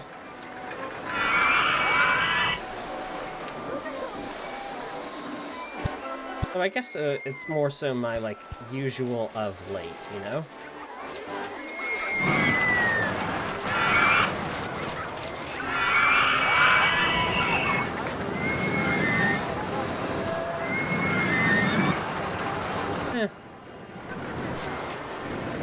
Maybe not. Oh! I'd love to see something real quick as well.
Some interesting stuff just while I was having a quick look based on something we were discussing earlier. I need to follow it up with...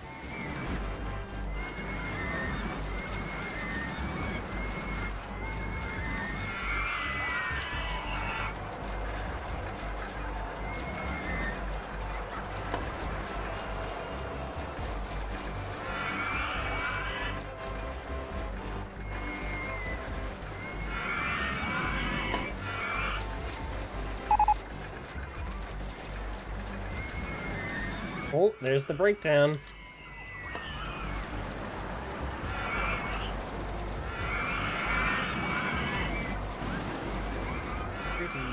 There it goes. Okay, I'm gonna follow this up.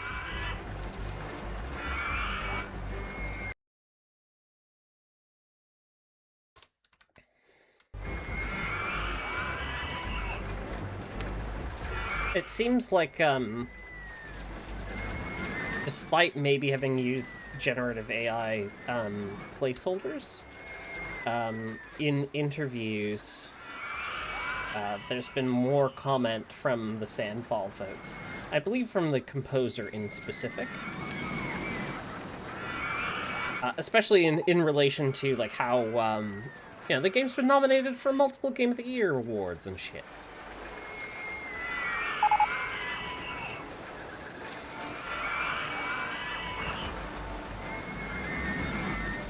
I guess they're probably mostly complaining about this part of the... I need to organize the... Okay, you're covering that area. This area that's not covered by a handyman.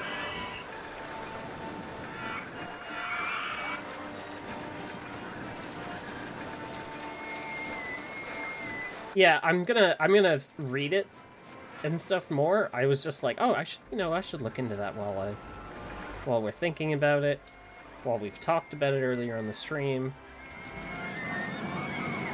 It would be good to have that reassurance and information.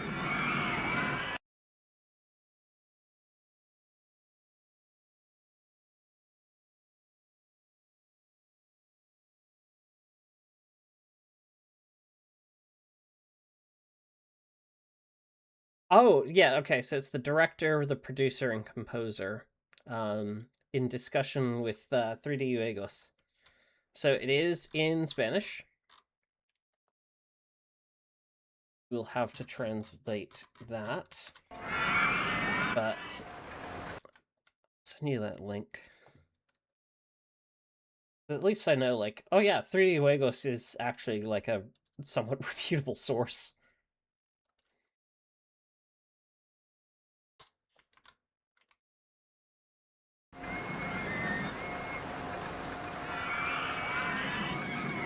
Run it through the translator, and we'll see how it comes out. I'm gonna give it a read. We did it! We're debt free also.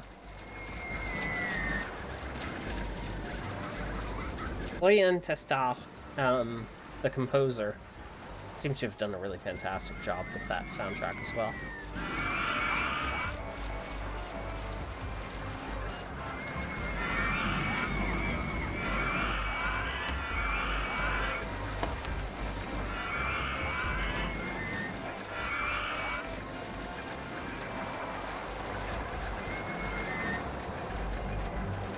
I'm quite happy with this. Like, I haven't really built anything new in the last little bit. I don't really need to.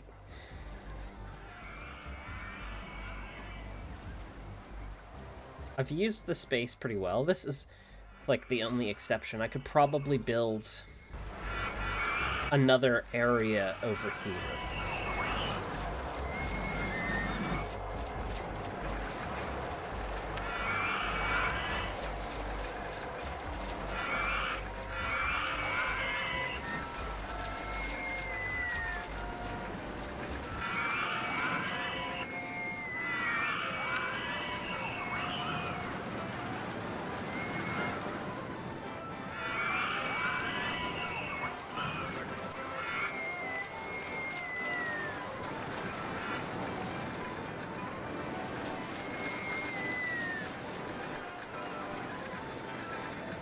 Well, good news. Good news for you, Sil. I'm gonna be starting it soon. And I also can't find anything that's really backing up the AI claim in a substantial way, so...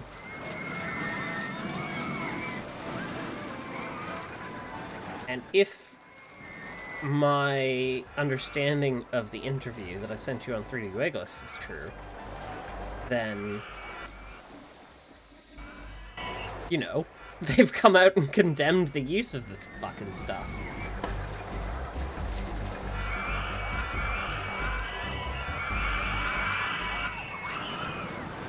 Triple eights. Does this go into... It goes into October. So there's still another month to go. Any other research out?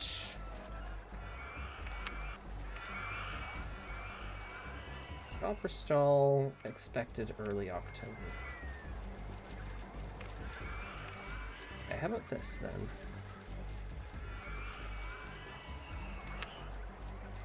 Oh! Can I build the mummy's curse?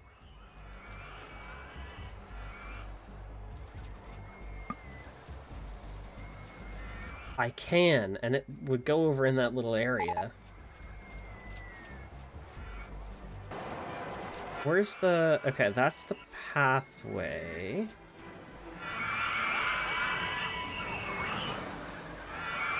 I can make that work.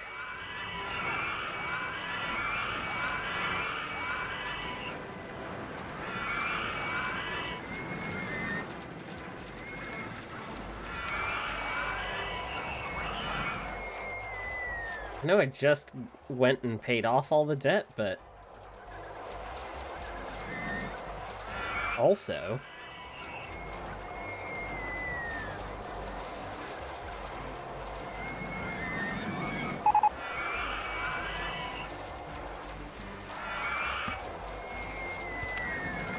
Mummy's curse!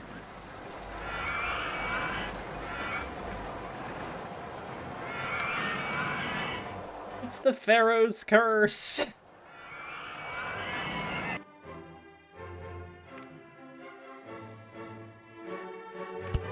Build that and then do this. That around the outside. Requires $12.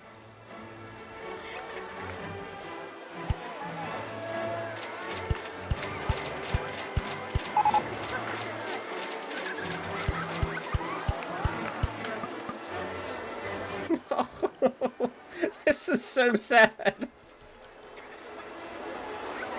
I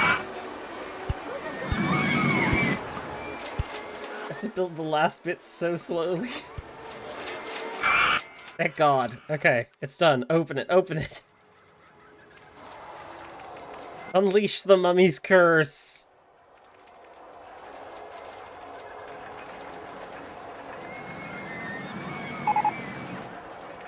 A souvenir stall? Well, that's gonna be a perfect ending to this.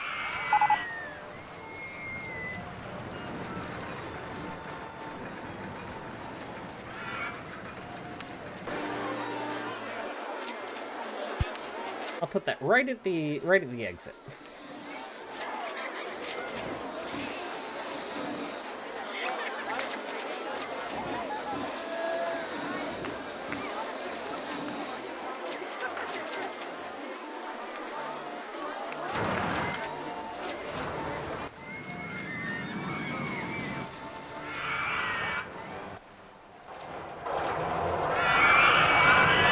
Nobody's in the queue? Oh, is it because there's no test data?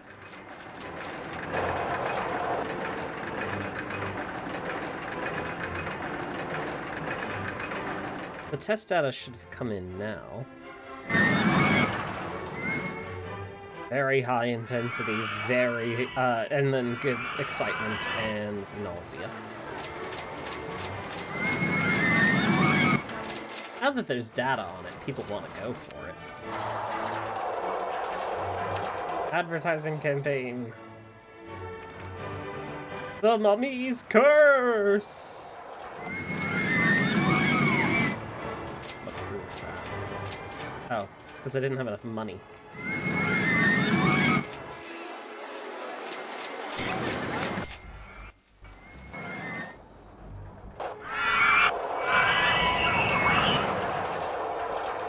This does also give me both the ability and incentive to do this.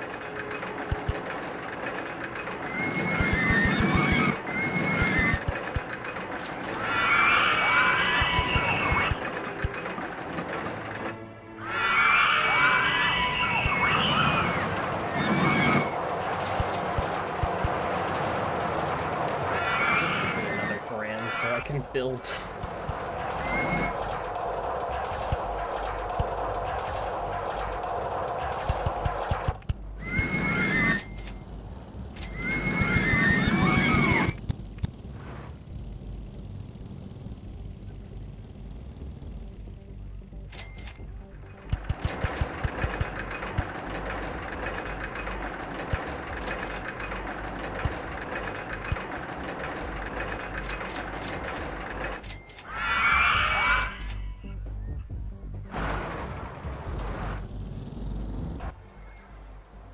more access to the go-karts. It's a bit of a long way, but, you know.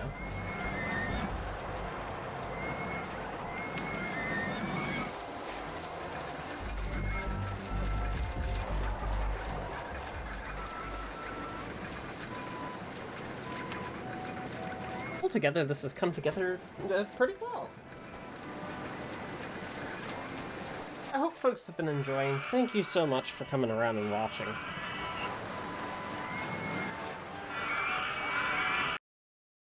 Oh.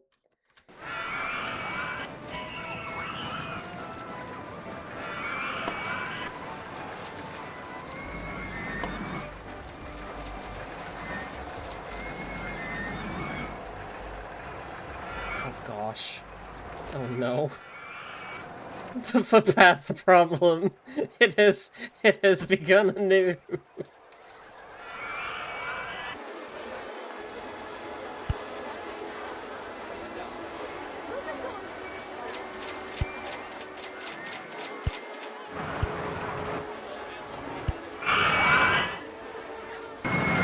Just need to set down some benches and...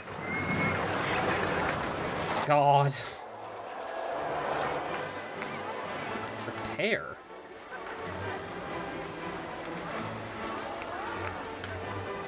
I don't even know that there's an repair, but like...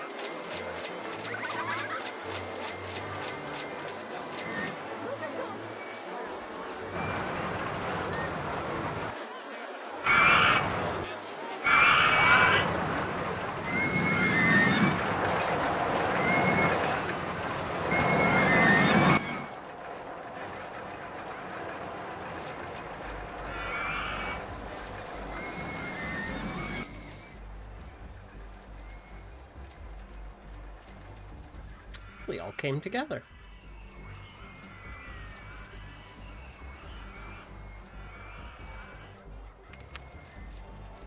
The ending with almost 1,000 guests.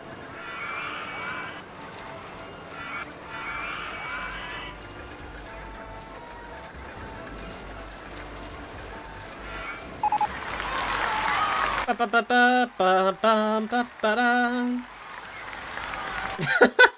just noticed they were all applauding. And everybody releases their balloons as well.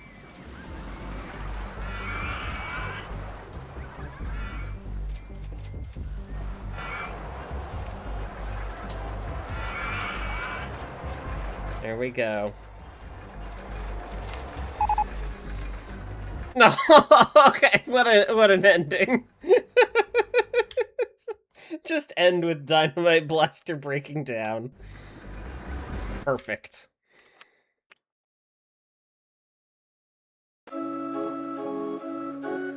Any zoom window with very helpful information. Hold on, what?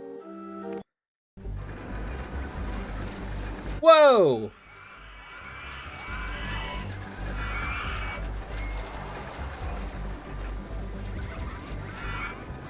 That definitely wasn't in the original game.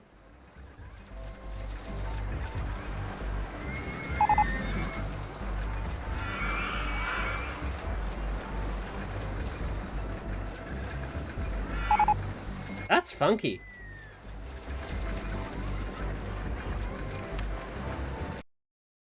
Neat. Cool. Thank you very much for coming by and watching. Tomorrow, Resident Evil.